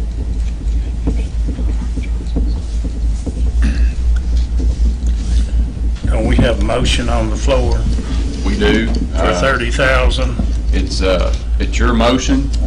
I think you can amend your motion to start at the first of the year if that's what you so desire. Is that what you desire, Tim? Then I make that motion to amend the first motion for the $30,000 to start January 1, 2019. Okay, we will include that into the main amendment motion. And second, Master Couchins, you had the second on that? I second. Okay. Any questions or discussion? All in favor, signify by saying aye. Aye. All opposed? No. It passes. Thank you. Okay.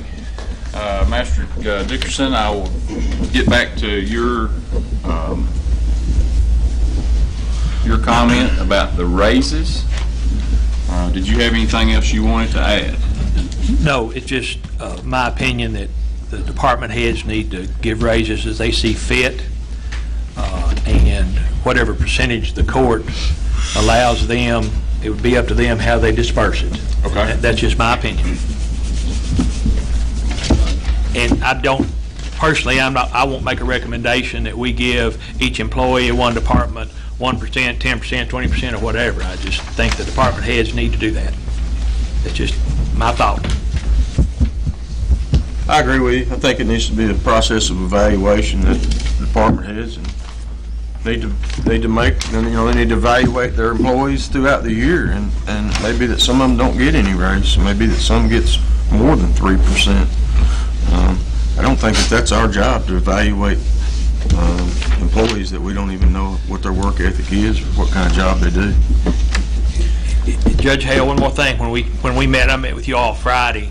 Correct. And we talked about the low-end employees in our system in the whole county.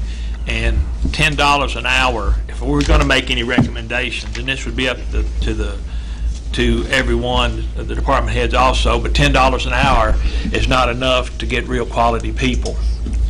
So, and here we go again, this is just my opinion, and I don't know if the court could make a recommendation this way, but the bottom end of the employees needs to be raised, because $10 an hour is not enough to start somebody at the jobs that they have to do, whether it's jail or I don't know who all's got $10 an hour employees in their areas, but $10 an hour just won't get you quality people. Well, if y'all look at that sheet that just passed out to you, that's broken down $10 an hour, $12 an hour, 14, 16, and then you have expenditures of, utilities, insurance.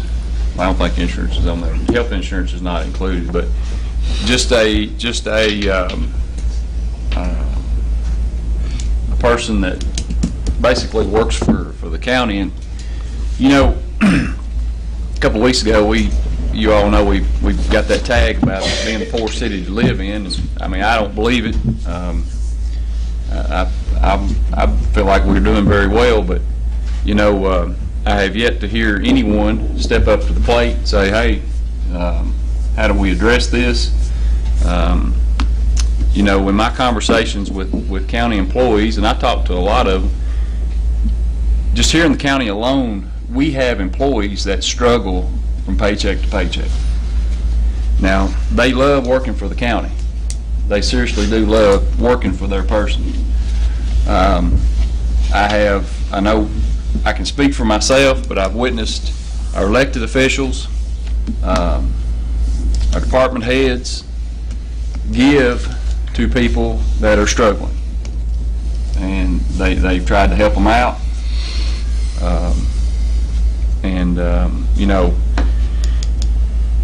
I know I've been criticized for saying that the finances of Barren County are the most important thing. Well, to a point they are, but it's those employees that have helped us get to where we're at today. I want to express that to you. But if you look at that breakdown on that piece of paper, $10 an hour, you're broke at the end of the week. You're broke. So when you sit here and think about giving raises, do we set the example for Barren County? Do we help our employees? Or do we just maintain status quo and they stay broke?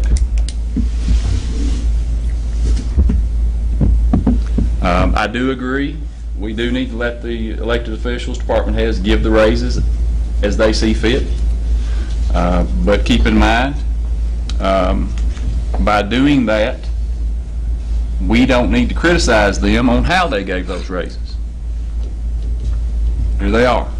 Just here's your money, and you do it. See fit. I totally agree with that. But just take into consideration that person that's struggling to get by, that has no money in their pocket.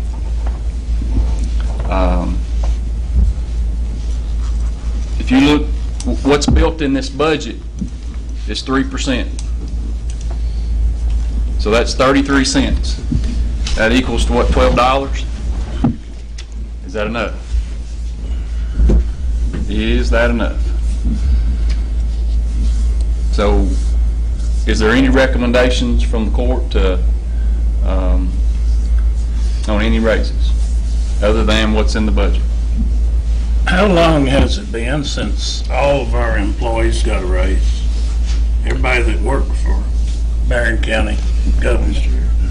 Last year. We'd have to go back and check. I know we've adjusted the road several times because we've had a problem with keeping people. I feel like that the road is in pretty good shape. We don't have the people coming and going. The other that we have the problem with, and that's the detention center. It seems like we swear in 2 or 3 a week. You know, you save $10 an hour in third shift. Well, who in the heck wants to do that? Had a conversation with Master at Benningfield. If somebody takes a $10 an hour job, you kind of wonder what their motive is. I mean, because you're broke. You're broke. I mean, that's just the time of day we live in. How much raise is built into the budget? 3%, which is 33 cents. I'd like to express my opinion. I think everybody needs a raise. I know that goes against the department heads, but most of them don't have to struggle with making a living. And I would like to make a motion to accept that 3% if necessary in the budget. Well, it's already in the budget.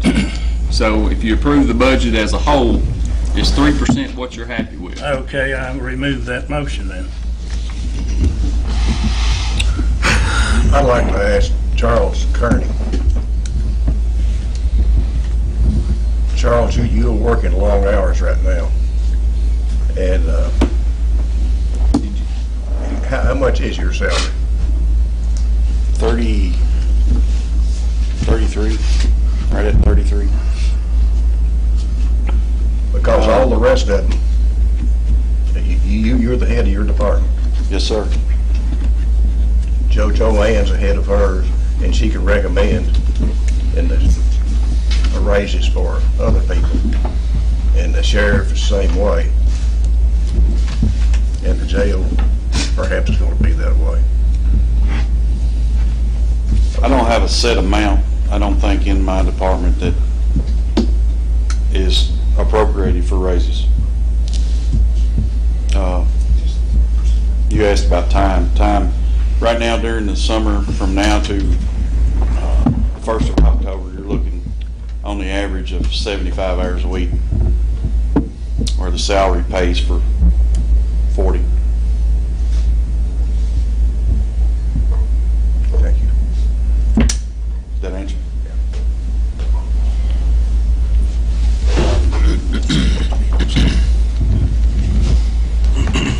Thank you, Judge. I think me and Joanne's on the low end of the totem pole here as far as what pay grade we're at. I've skimped and pinched and done everything this year to be able to afford my people money this year. Last year we had a budget meeting, we got our starting pay up, and my intent last year, I said, was this year to do it as well. So this day and time, it's really hard to draw people in. It's hard to get anybody to work, period, right now.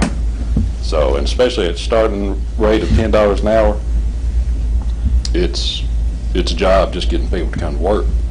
So I've hired people that didn't show up. I've hired people that's worked a day and has left. But definitely we're at that point. I mean, we can't live this day and time on $10 an hour. Nobody can. It's not possible.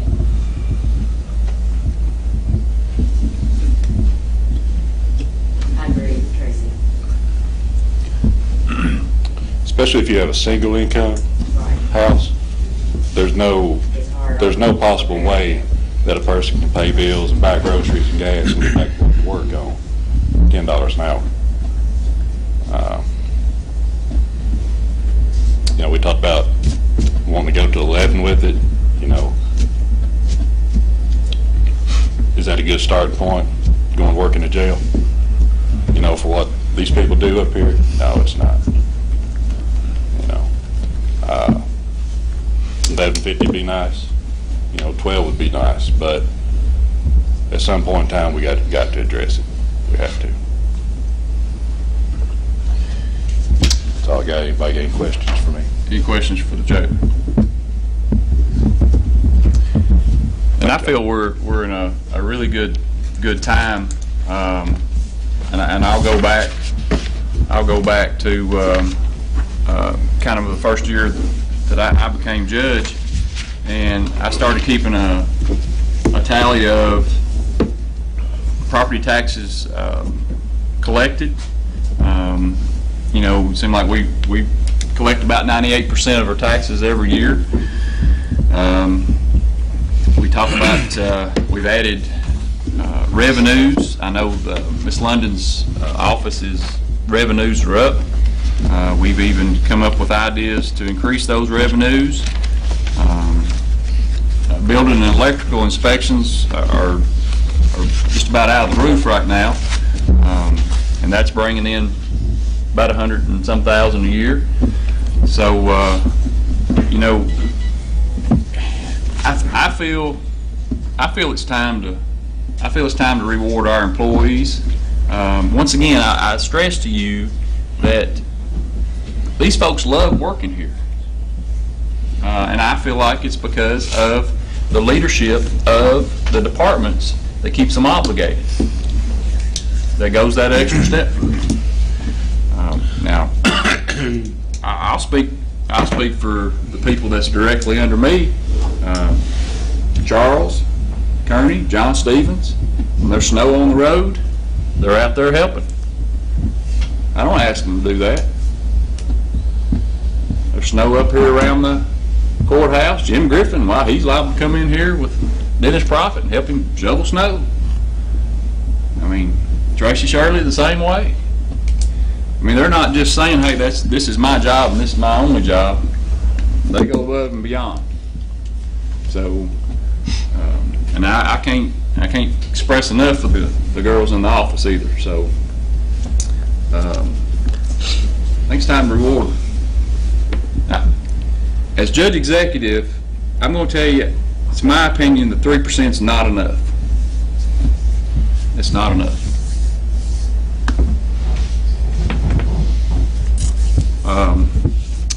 Judge, the $10 an hour, is that just an average of how much money you have in there for employees paid divided out to come up to $10? I mean, where did the $10 come from? What you're looking at? Right, but I'm just saying, why can't we start people out at 12 at the jail? It just takes a motion.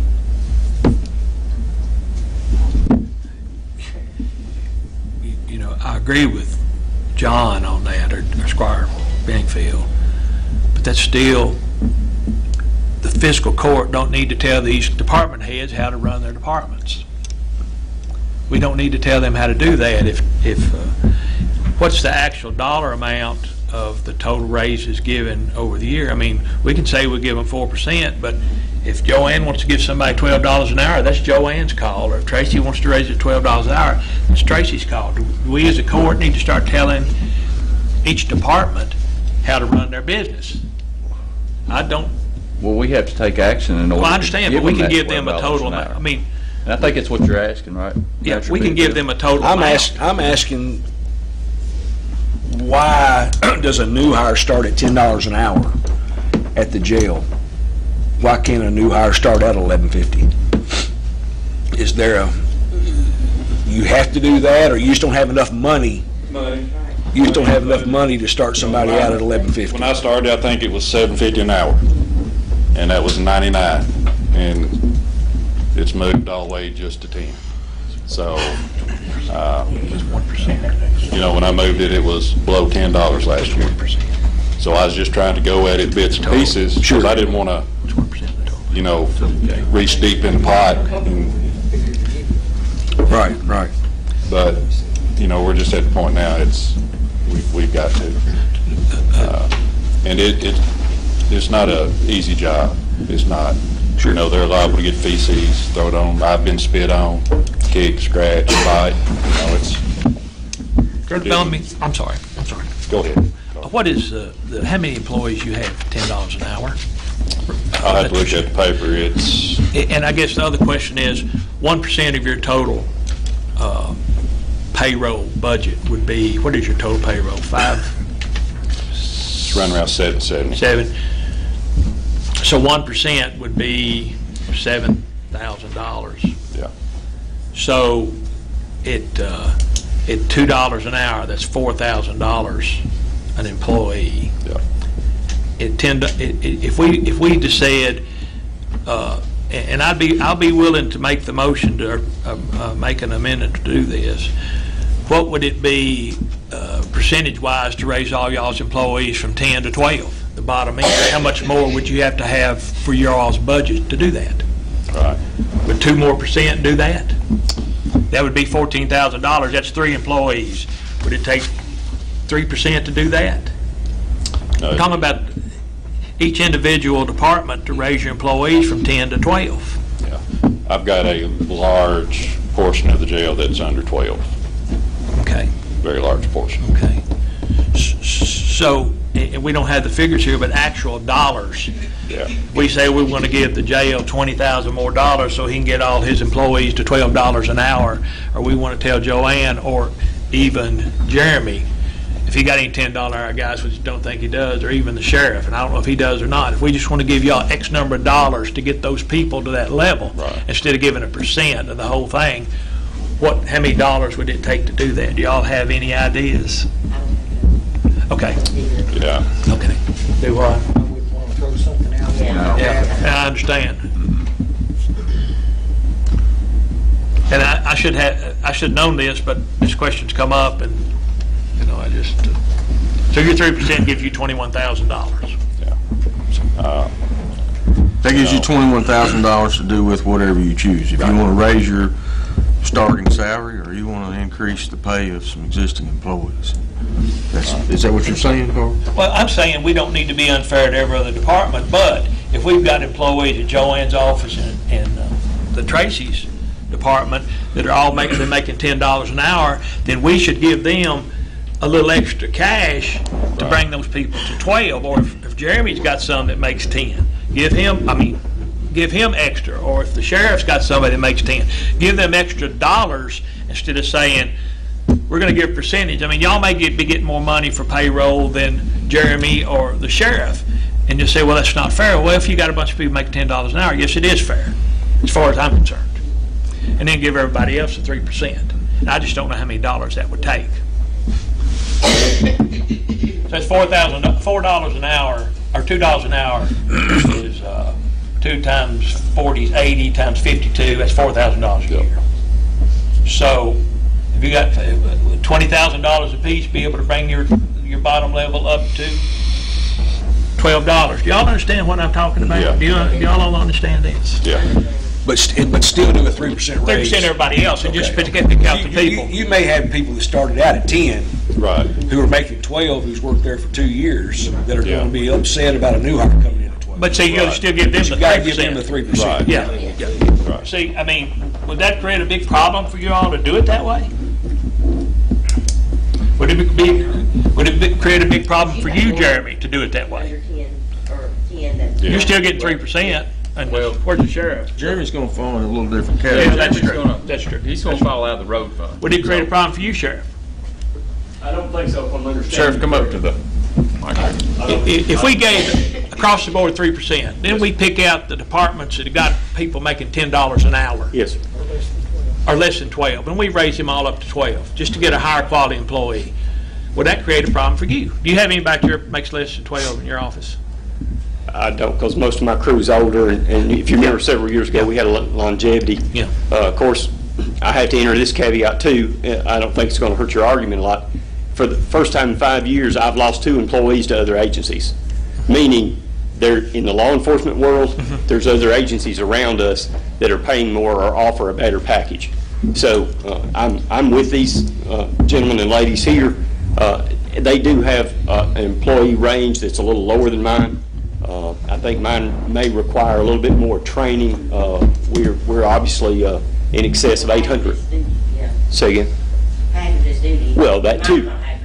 That too. What I was getting at is DOCJT required minimum 800 hours. So stuff like that. Well, let me. I'll just make an amendment to the budget that we give the clerk and the jail $20,000 more a piece. If we've got it, and I think we've got it, do we not, Judge? We are in pretty good shape. That's what I thought. 2018, we will not borrow any money to assist the general fund. We'll have about a 800 and some odd thousand carryover. Okay. And once again, it's a tribute to these employees. So, I don't know if y'all can take the 20 and divide it up to get to the level that we're talking about. If you can't, you know, we can amend the budget again at a different time, can we not?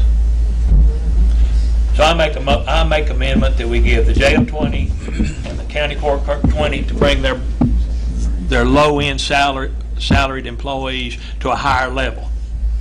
And if you can't get them to 12, come back and say how much it takes after this budget meeting, and we'll try to get them there. Because this is the only time we can do amendments first reading. Is that right? That's the best time to do them. Yeah, I think it's the only time we can do them is Because once it goes to DLG, it's pretty well. Okay. If we give them enough money to raise anybody that's below 212, it seems like to me that's just a one-time fix. I think we need to make it a permanent that all new hires start out at 12. I agree. But does that need to be, a motion be made for that to happen? I think that'd be policy for them, but they would have to come back to us and say, look, we don't have enough money to do this. Can y'all give us $10,000 more or $5,000 more or whatever? So I guess my question to Treasurer Riddle, we have a motion by Master Dickerson to put 20,000, is that correct, in each one? Or specifically the 2 departments? Yes. And then Master Benningfield has asked that we start them out at $12 an hour. He hires a guy after the budget's approved and we go through this. He hires a guy 6 months from now. That new hire starts at 12, not 10. Or do we? Or does he have to come back and ask for more money? Is what I'm saying. That only if you had an employee would that not be the case? If you replace a 10 with a 12, it's all moved. It'd all be the same. Would that not be right? Judge, what happens if he's still talking? No, go ahead. What happens? Well, Joanne doesn't have as many employees, so is she going to get to use that 20,000, all of it, or is she going to give each worker a $2 an hour? Well, what would you do in that situation, Joanne? Well, like I say, that would be left totally up to Joanne. When we allocate the money, like I say, we can't really go back and say, well, you shouldn't have done that, because once again, we don't hire, we don't fire, we don't tell them how to run their business. So we're just allocating the money. If Joanne decides to give them all across the board the same thing, then that's up to Joanne. I've got a lot of respect for Joanne, but to give her the same amount that you give Tracy is unfair to Tracy's employees. Exactly. There's a lot more to be divided there.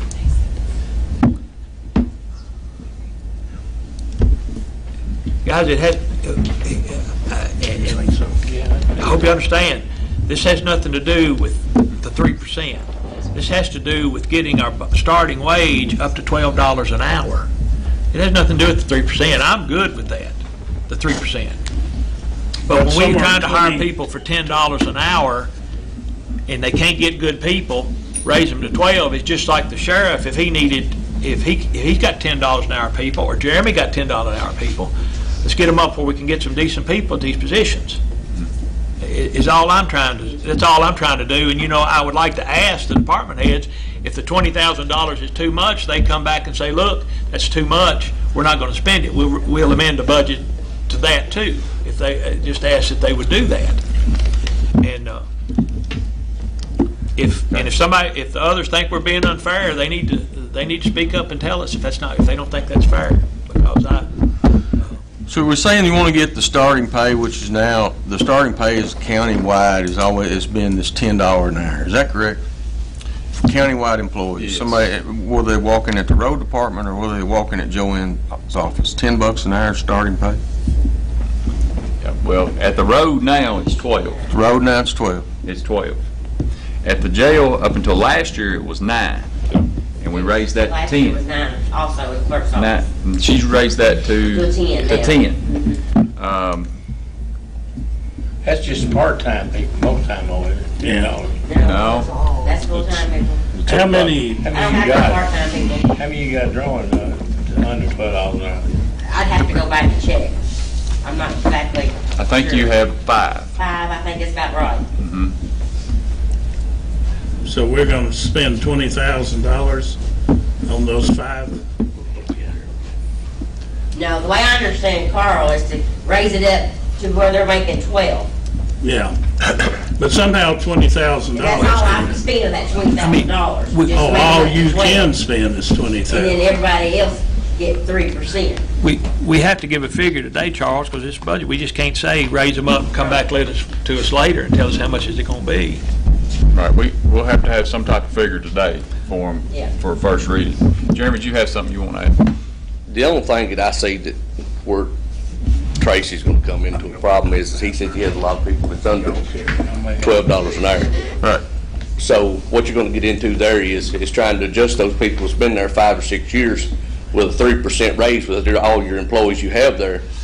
It's going to throw him where you've got a guy there that's been there, and I've done been in this situation where that you've got an individual that's been working for you for 5 or 6 years that's been there, and now he's making $12.17, and you got a new hire under him that's just been there for 2 months, and he's making $12 an hour.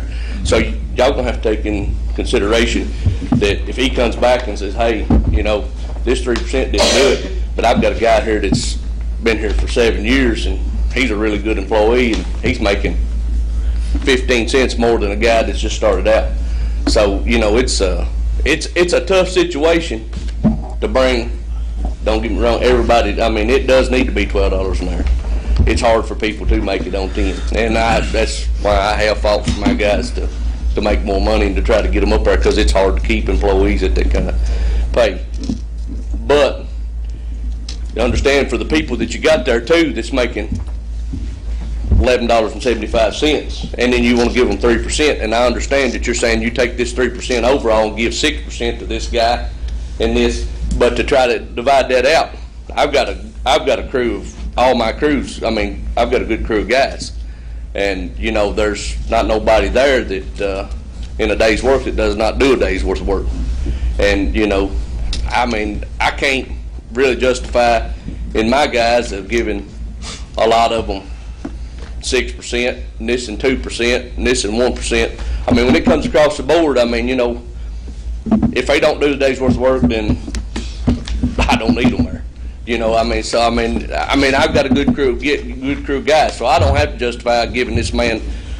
I mean, it ain't a lot of giving this person this much. It's trying to adjust them out as where they've been and what they do, and under the jobs that they do, what they take care of. But I mean, You know, it's gonna be hard on him to do that with just,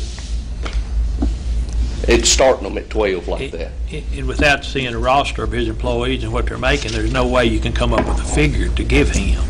Right. So that's what I'm saying. I mean, and does he have a lot of people that've been working there 5 or 6 years and make under $12 an hour? I don't know. That's what I've heard him say. We got, you know, the majority of my turnover is the part-time people. The full-time staff, I have 27 full-time staff positions, and they've stayed full. And there's going to be several of them that's been there for 3, 4, 5 years that is under or right at $12 an hour. Yeah, it'd be, you know, I can see their point where they'll get aggravated. That, so, well, I've been here for 4 years, and Jack comes in, starts out what I've sat here and worked for 4 years for. Yeah, I mean, right. What would be your solution? I mean, have you got a solution to that?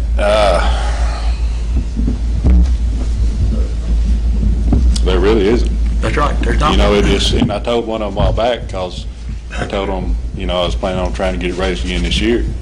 And I had one, he said, well, they'll start out on what I make now. I said, yeah. I said, but at some point in time, I said, this has got to be done. I said, this won't be the only department this ever happens in. You know, it's life, and we got to do what we got to do. I mean, if you and Joanne understand the situation and can handle it, I don't see any reason we shouldn't move forward with it. But that's something, I mean, that's going to be something y'all have to handle. And if you're getting 3% across the board anyway, if you got a guy that needs 2 or 3 extra dollars, I mean, or 2 or 3 extra cents, you can, a dime an hour is $200 a year. A quarter an hour is, $10 is $500 a year. So, you know, I don't. To continue the discussion, I'm going to go ahead and second this motion because we don't have a second. But so what I'm understanding is we want those employees current brought up to $12 an hour at least. Starting out people $12 an hour. So do we take this 3% to those employees we're bringing up to 12 and add that 3% to their 12? Sure. Is that what we're? Yeah. Is that how I'm understanding? That's sure. That's the way. Yeah. Okay. That's the way I think it need to be done. Yeah. All right. We've got to have a number figure on that too, right? Well, I'm gonna lean on the treasurer and that elected official, because keep in mind we only set the number of deputies and provide the budget. So I'm going to have to lean on Ms. Riddle and the elected officials to come up with, is 20,000 going to be enough? So let's allocate. Once again, we can always bring it back, as has been discussed. We can always bring it back and say, well, this is too much or not enough. Okay? But listen, I'm going to tell you right now, this discussion is awesome, because we've got to get these employees that's helped us more money in their pocket. So I still see the problem that Jeremy has brought to our attention here, and I think that from where I'm sitting, I think that we would be better off still. I don't think that you can say that the people at the jail should make the same amount of money, should start out at the same amount of money as the clerk's office, or the people at the county road department should make the same amount of money as the people at the parks and recs. The job descriptions are different. The sheriff's department requires a lot more training. I don't see how you can put I think they all come into different categories of training, experience, and working conditions. So I still feel like that if we're going to do anything, we should raise the percentage total, divide it amongst the departments, and let the department heads decide where they need the money the most. Do they need it at the bottom to attract new employees, or do they need at the top to keep existing employees? is that, is that countywide? Countywide. Okay. I agree with that. So if we raise the percentage from our current 3%. And I'm gonna be honest with you, I'm not good with percentages anyway. I'm dollar amount guy. Amen to that. I'm gonna go out on a limb. Y'all may vote me down, but I'm gonna say $1 increase for everything. Just put $1 on everything. Like I say, 3% is 33 cents. You know, $1 on everything and everybody. $1 an hour, you're talking. And just say, hey, here it is. If you think somebody needs 75 cents, and somebody needs 25 cents, that's up to those elected officials. That's up to the department heads. If they do $1 across the board, once again, that is their business. That's their business. We just provide that money. I'm going to put that out there.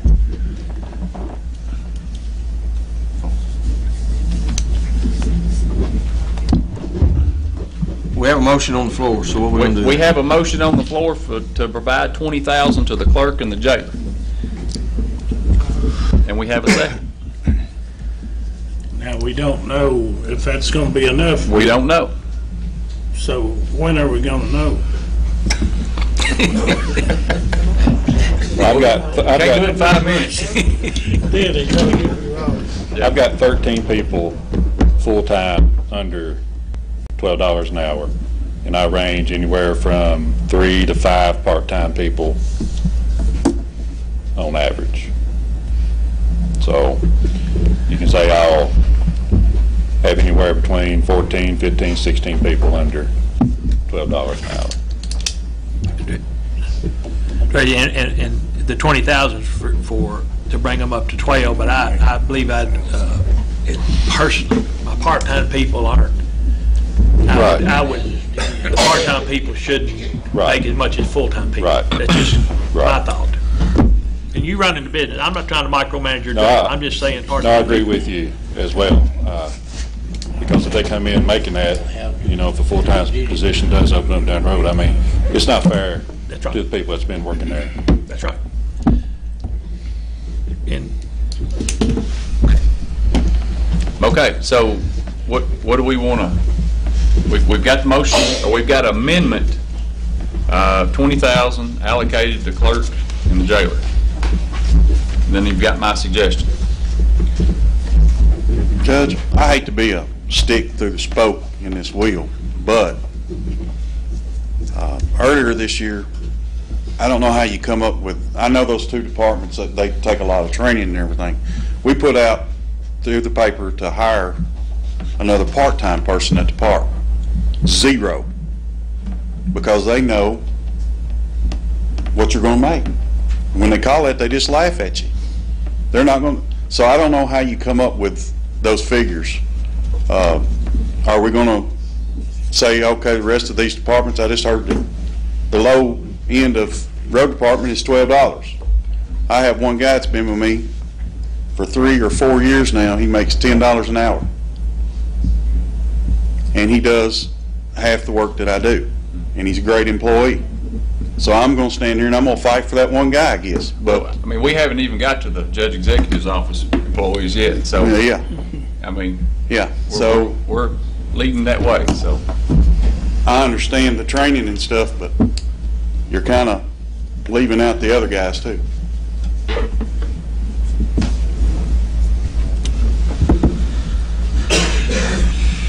What says the court?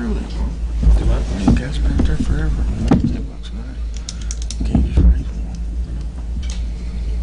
Y'all want to vote on this motion? I just call the question, Judge. I think we need to vote up or down. All in favor, signify by saying aye. Aye. All opposed? No. No. Roll call. Trent Riddle. No. Carl Dickerson. Yes. Jack London. Yes. Gary Gillen. Yes. Charles Allen. Yes. Billy Houchins. Yes. John Benningfield. Yes. Judge Hale. No.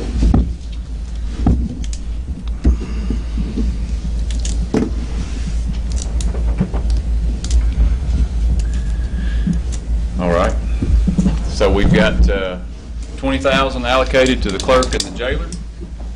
So I propose, I want to make an amendment to the motion that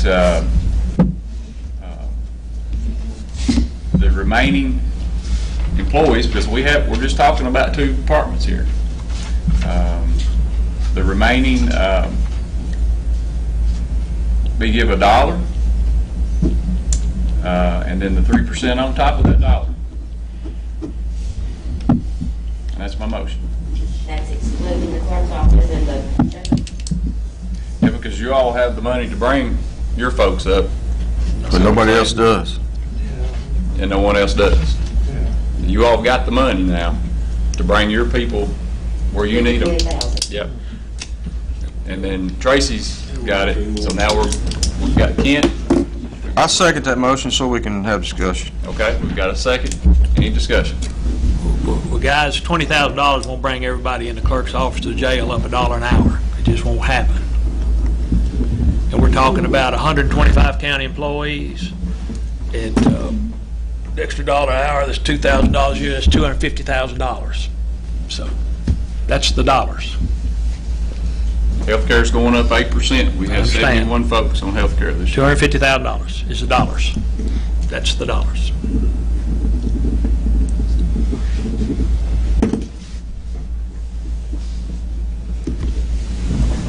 Any discussion or questions? And retirement went up.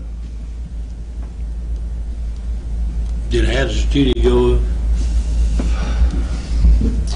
Denny, the percentage hazardous duty was 8, or was it 12? Hazardous duty retirement. 12%. 12. No more than 12% interest. Yeah, 12% is what hazardous duty went up.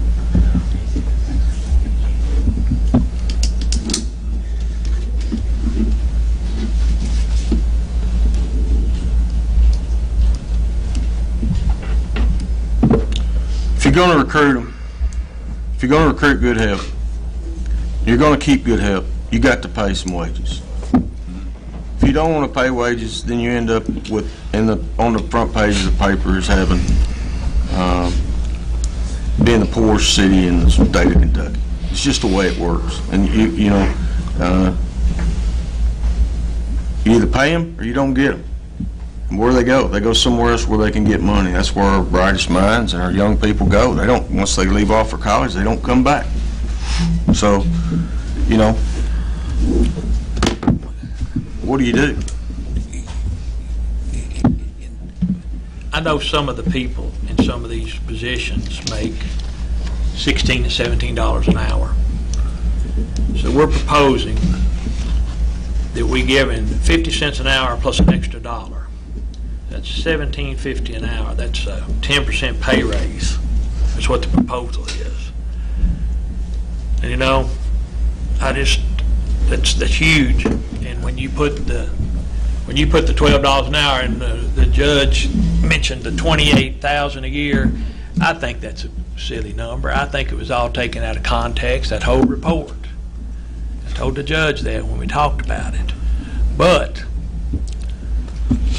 we're giving a 10% raise to everybody across the board, except for now we've taken the jail and the clerk out of the equation.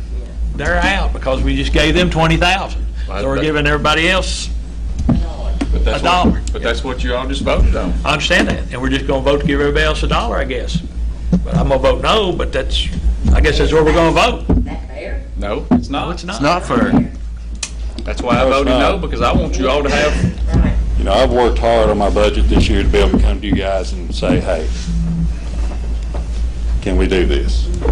And, you know, Joanne's office, my office, we need it. We really do. Work hard. And our staff work hard to see that the constituents are waiting on. That's correct. In a timely manner.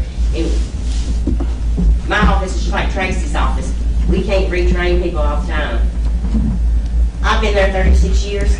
I'm leaving this year, but I still learn something new every day.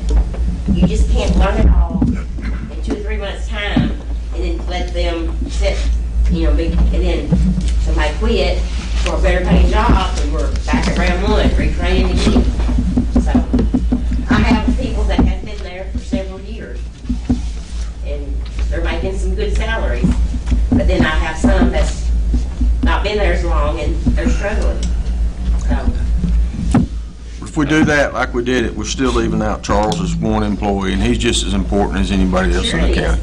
We're leaving him out. employees, I think it's, You know, he's at $10 an hour. He's been there for 4 years. He works as hard as anybody out there in the hot sun all day. And so, why is he getting left out by just funding these two departments? He shouldn't be, because they're all county employees. Right, that's right. They all So I don't serve. think we're taking the right approach to this. We've already voted 20,000 for her and him. And you know, what is the right approach? Do we just give away the whole farm? And maybe that's what we need to do. Maybe we need to give away the whole farm. And that's fine. $250,000, hey, got 103% of the payrolls, 131,000. Hey, $381,000 raises for the total county. I just think all employees should be treated the same. That's what I'm here seeking, is my under 12 people. And $12, getting everybody to $12 an hour versus giving everybody $1.50 or giving everybody $1 extra, there's a lot of difference in that. But hey, the court can do what they want. They can vote it however they feel like. But I don't think, and maybe, do y'all feel like you're being mistreated, Sheriff, you and Jeremy, about this? Do you think it's mistreatment by giving the low-end people, raising them $12 an hour? Well, there's a lot of things, Squire Dixon, that goes through my mind. Obviously, these two are the lowest. Right. In my situation, just like them, I want to speak up for my people too. I understand. I try to keep good health. They struggle with it more than I do, even though in this arena, as we've seen with the national press and national environment, law enforcement is a hard sale right now.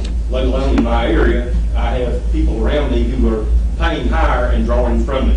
I've lost two, as I've said, to that.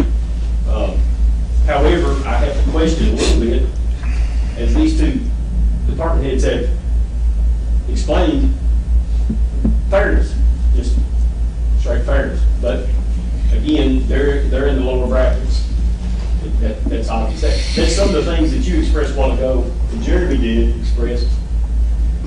That's an animal that's hard to deal with, especially on Tracy's end about this. I agree. I think we need to bring these low-level employees up to be competitive, to have professional people to turn out a professional product, because we've got a great county, we've got a great team, but we've got to make some efforts to keep that. I understand that. I don't have any real good answers other than, hey, I'm fighting for my employees just like they are. Obviously, because of our training, our requirements and stuff, we start out a little high. If everything goes well and I go through my next 4 years, I'm going to lose 50% of my staff. They're going to retire. Because I said I have an older batch. So that's kind of the kind of overflow process. Obviously, 50% of my people will be gone, and I'll rehire at a lower rate. You've been in business long, you know what I'm talking about. Okay? But, hey, I'm here for the fairness, so to speak, but I can't cut these two because they're on the lower end. I hope you understand. We're just trying to bring the county, I just think they need to bring theirs up to a level that everybody else is at. No contest. That's all. And not trying to mistreat anybody. I wasn't. But it sounds like, look, let me see if I'm understanding it right. So my hour less than $12 employees get raised to 12. But our other employees, what they get? Well, they'll get the 3% on top that's built into the budget. So you'll have the 3% to raise them, however, your rest of your employees. You see what I'm saying? County gets $1. That's not going to be $1. No. Like everybody else is going to be. Well, my proposal is Right. countywide, minus what they've proposed. Yeah. I'm always fighting for my employees. I'm not going to be there, but I don't want whoever's going to take my place to come in with a half staff. I just want to leave it in the office in Right. good hands. And And I agree. These two offices need to be brought up to $12 an hour. It's imperative. And understand, when I voted no on this, it's because I'm thinking about the rest of the employees too. Right. Not just the ones that's not just these two. under $12. That's right. In my opinion, this is where they need to be. Now, if the rest of the county got a $1 raise, and I've got 27 full-time people sitting there that didn't get a $1 raise, they're gonna be wondering what was on y'all's mind up here, why they got left out. My thing is to do everybody $1. Right. You know, and exclude, so, but, you know, I guess we need to compromise here, and if we bring that up, continue with a 3% raise, if you all are good with that, for everyone else. I do want to point out, and correct me if I'm wrong, if it's the rec department that is the only other department that they don't start out at $12 an hour, then that's something that the court will have to take action on in order to bring that status up to $12 an hour start out. Right. So you have to amend your motion here. We have a motion in a second. We've already took action on the 20,000 for each department. Right. So if you all want to continue with that, we can leave that alone. Right. And then go ahead with the 3% for everyone else. Plus, you're not only getting your 20,000, you're getting your 3% as well. Right, but we have a motion. Got a motion on the floor and a second for $1 and. We have a motion on the floor and a second. So you're going to have to amend your motion. So you want to vote it up or down? Judge, if I may. I think you need to amend it. If I may, to make this simpler and bring fairness back into the equation, let's just give the sheriff's department and whoever else $20,000 also to do with it as they please. And that would bring it fairness, and we're not giving dollars raises, but that would bring fairness to the equation. Just give the sheriff's department and the others $20,000 each, and they can do with it as they please. If they want to give it to their employees, fine. If they want to give it back to the county, that would be finer as far as I'd be concerned. But give them the $20,000 where they could do as they please, and that would be fairness to bring fairness to the equation. They're going to have $20,000 to give to their employees. But now you've got a motion on the table for $1 an hour first. But yeah, let's vote on the $1, and then we'll. You don't want to just retract that? Or you want to vote on it? Who had the second? I did. Okay, I'll retract that. If you all got a. If we got a better plan here, I think we need to retract that. Is that a better plan? I think it's a better plan. You need to vote on retract. And we still got to talk about Charles. He goes into the judge executive's business. Yeah. So we give the judge executive's office 22. Okay. All right. Wouldn't that be right, Sherry? There's a judge executive's office and the 4 more. The judge executive controls Charles's budget. Then the jail and the sheriff and the road department and Joanne are the other. Of course, the road department's on the county judge too. Don't forget the county judge 20 and the elected officials all 20. We wouldn't have to. The road department's already got something in there. Roads department's already got something built into the budget. All the offices not considered county employees. Different offices have different amount of employees. I got one employee. She needs a raise, but not a $20,000 raise. So he's using the $20,000 as a number to try, and not saying you have to give it to her. we may not use it all. You may not use it. And that would bring fairness to it. And Jeremy would be left out because he's really not elected. Well, if the court thinks that's the right thing to do, I'll put that in another amendment. But somebody else, I'll put that to give $20,000 to all the elected. I think that's a better direction.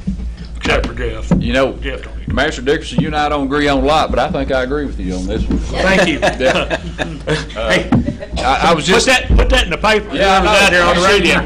Because I was getting to my next point. What about the judge executive's office and the employees in there? So and I think that's fair. Now we've got the conversation of Jeff Sharp's employee.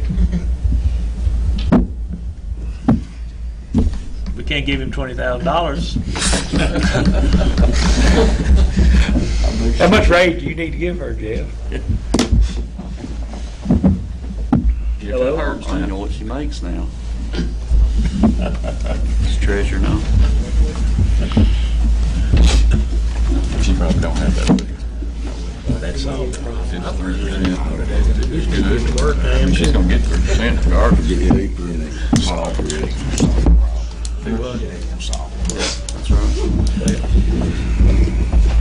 Y'all thought they giving each department 20,000 plus the 3%? Yes. Yeah. Or do you want to, or do you, the court want to adjust her accordingly after we figure out? How about that? That'd be good. Master Dickerson, do you agree with me on that? I agree with you on I that, can't Judge. believe that. Put that in the paper. But, anyway, what we'll do, if that's a motion, Master, To amend the budget to do it that way, yeah. Master Dickerson, and then to adjust the county attorney employee as needed. Okay?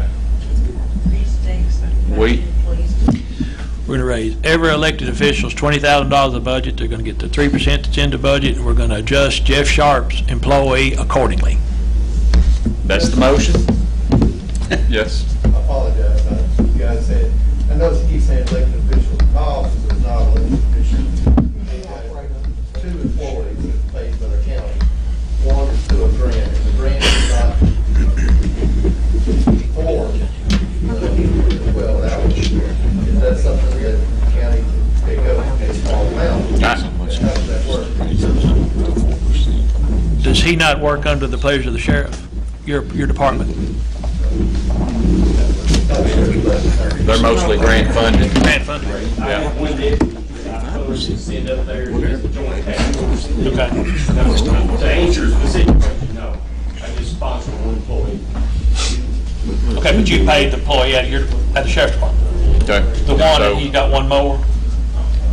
I just fund one. Okay, but he said He's got good. So they're secretaries. So there'll be your secretary.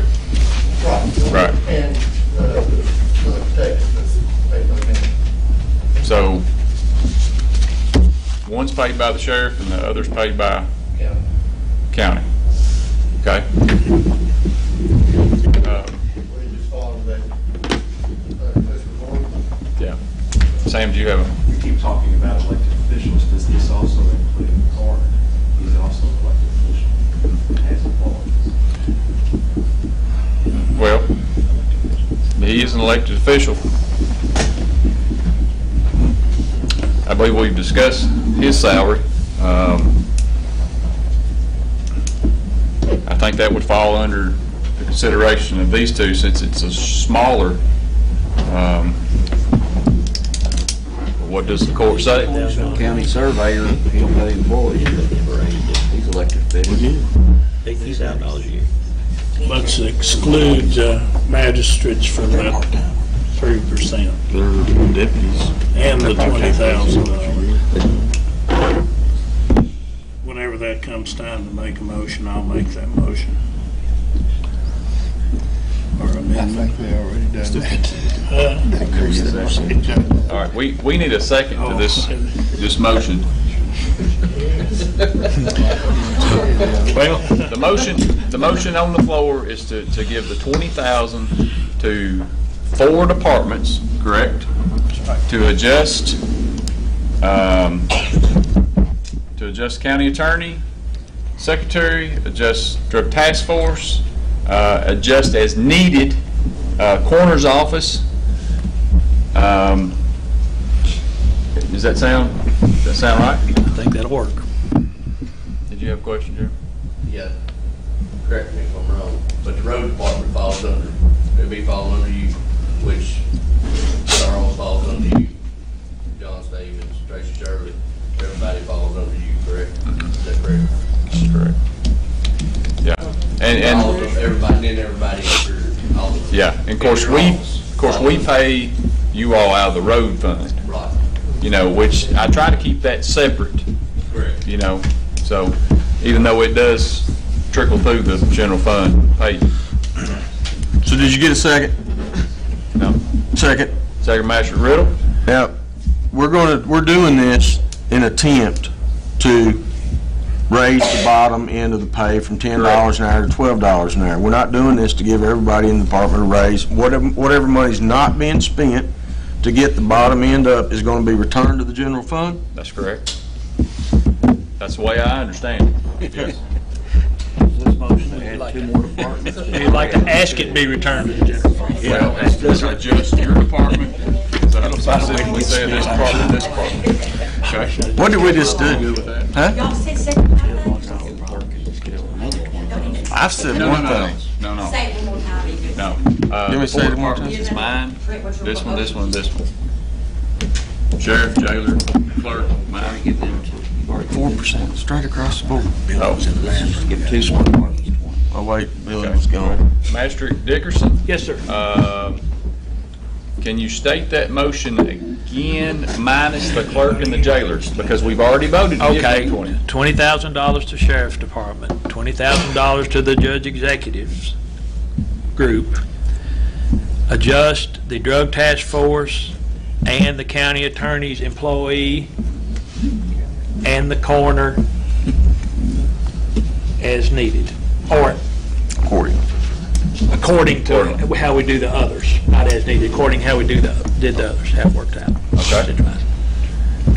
And we've still got a second, so all in favor, signify by saying aye. Aye. All opposed.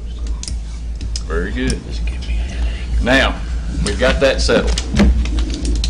Great discussion. I'm going to have to read the paper. Send us your notes. Did you take good notes? I think you have to read both papers. Originally, they voted to give the clerk and the jailer 20,000 extra. Okay. Now the motion was to give the judge executive, the sheriff, adjust Jeff Sharp, adjust drug task force, and adjust the coroner accordingly. Divide accordingly. Give them all 20,000? No, because they just got one employee, 2 employees. They may not get adjustment. They won't get an adjustment because you're trying. The attempt here is to raise the bottom up. Yeah. So That's all the 20,000. And I don't know what. That's right. I'm not sure exactly what they We're make. going to raise it for annually. they're getting 3%. Yeah. This attempt is just to get the bottom up. Period. Then if you have access after you get the bottom up, you give it back. If you don't, you have to come back and ask for more. Right? That's correct. That's correct.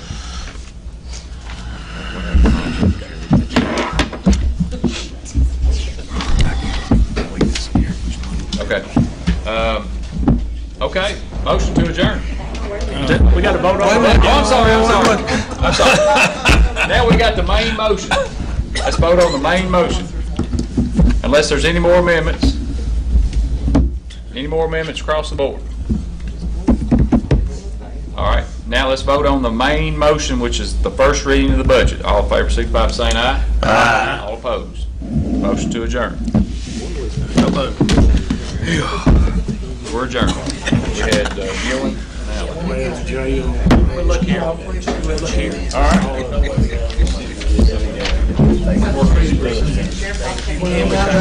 Did you get all that, Jeremy? I don't believe they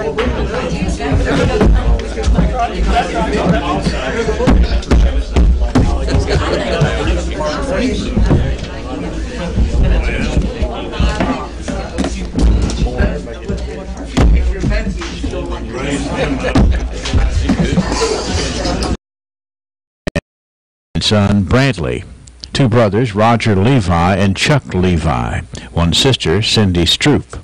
Funeral services for Jerry Wayne Levi will be held at 7 o'clock on Wednesday evening at the Hatcher and Sadler Funeral Home with cremation to follow. Visitation will be from 2 until time for service on Wednesday at Hatcher and Sadler Funeral Home. Carl Davis Hines, age 76 of Glasgow, died Sunday at NHC Healthcare. Carl was retired from Eaton Corporation and a deacon at Lone Star Baptist Church. He is survived by one son, Gene, and wife Janice Hines of Glasgow, a granddaughter, Melinda Riggs, and husband Matthew of Clarkson, a sister, Janie Francis, and husband Cleve of Louisville. 3 great-grandchildren, Mason, Madison, and Molly Riggs. He is also survived by a brother-in-law, Garen Norris of Edmonton, a niece and nephew, Mandy Wood, and Alan Francis. Funeral services for Carl Davis Hines will be at 2 o'clock on Wednesday afternoon at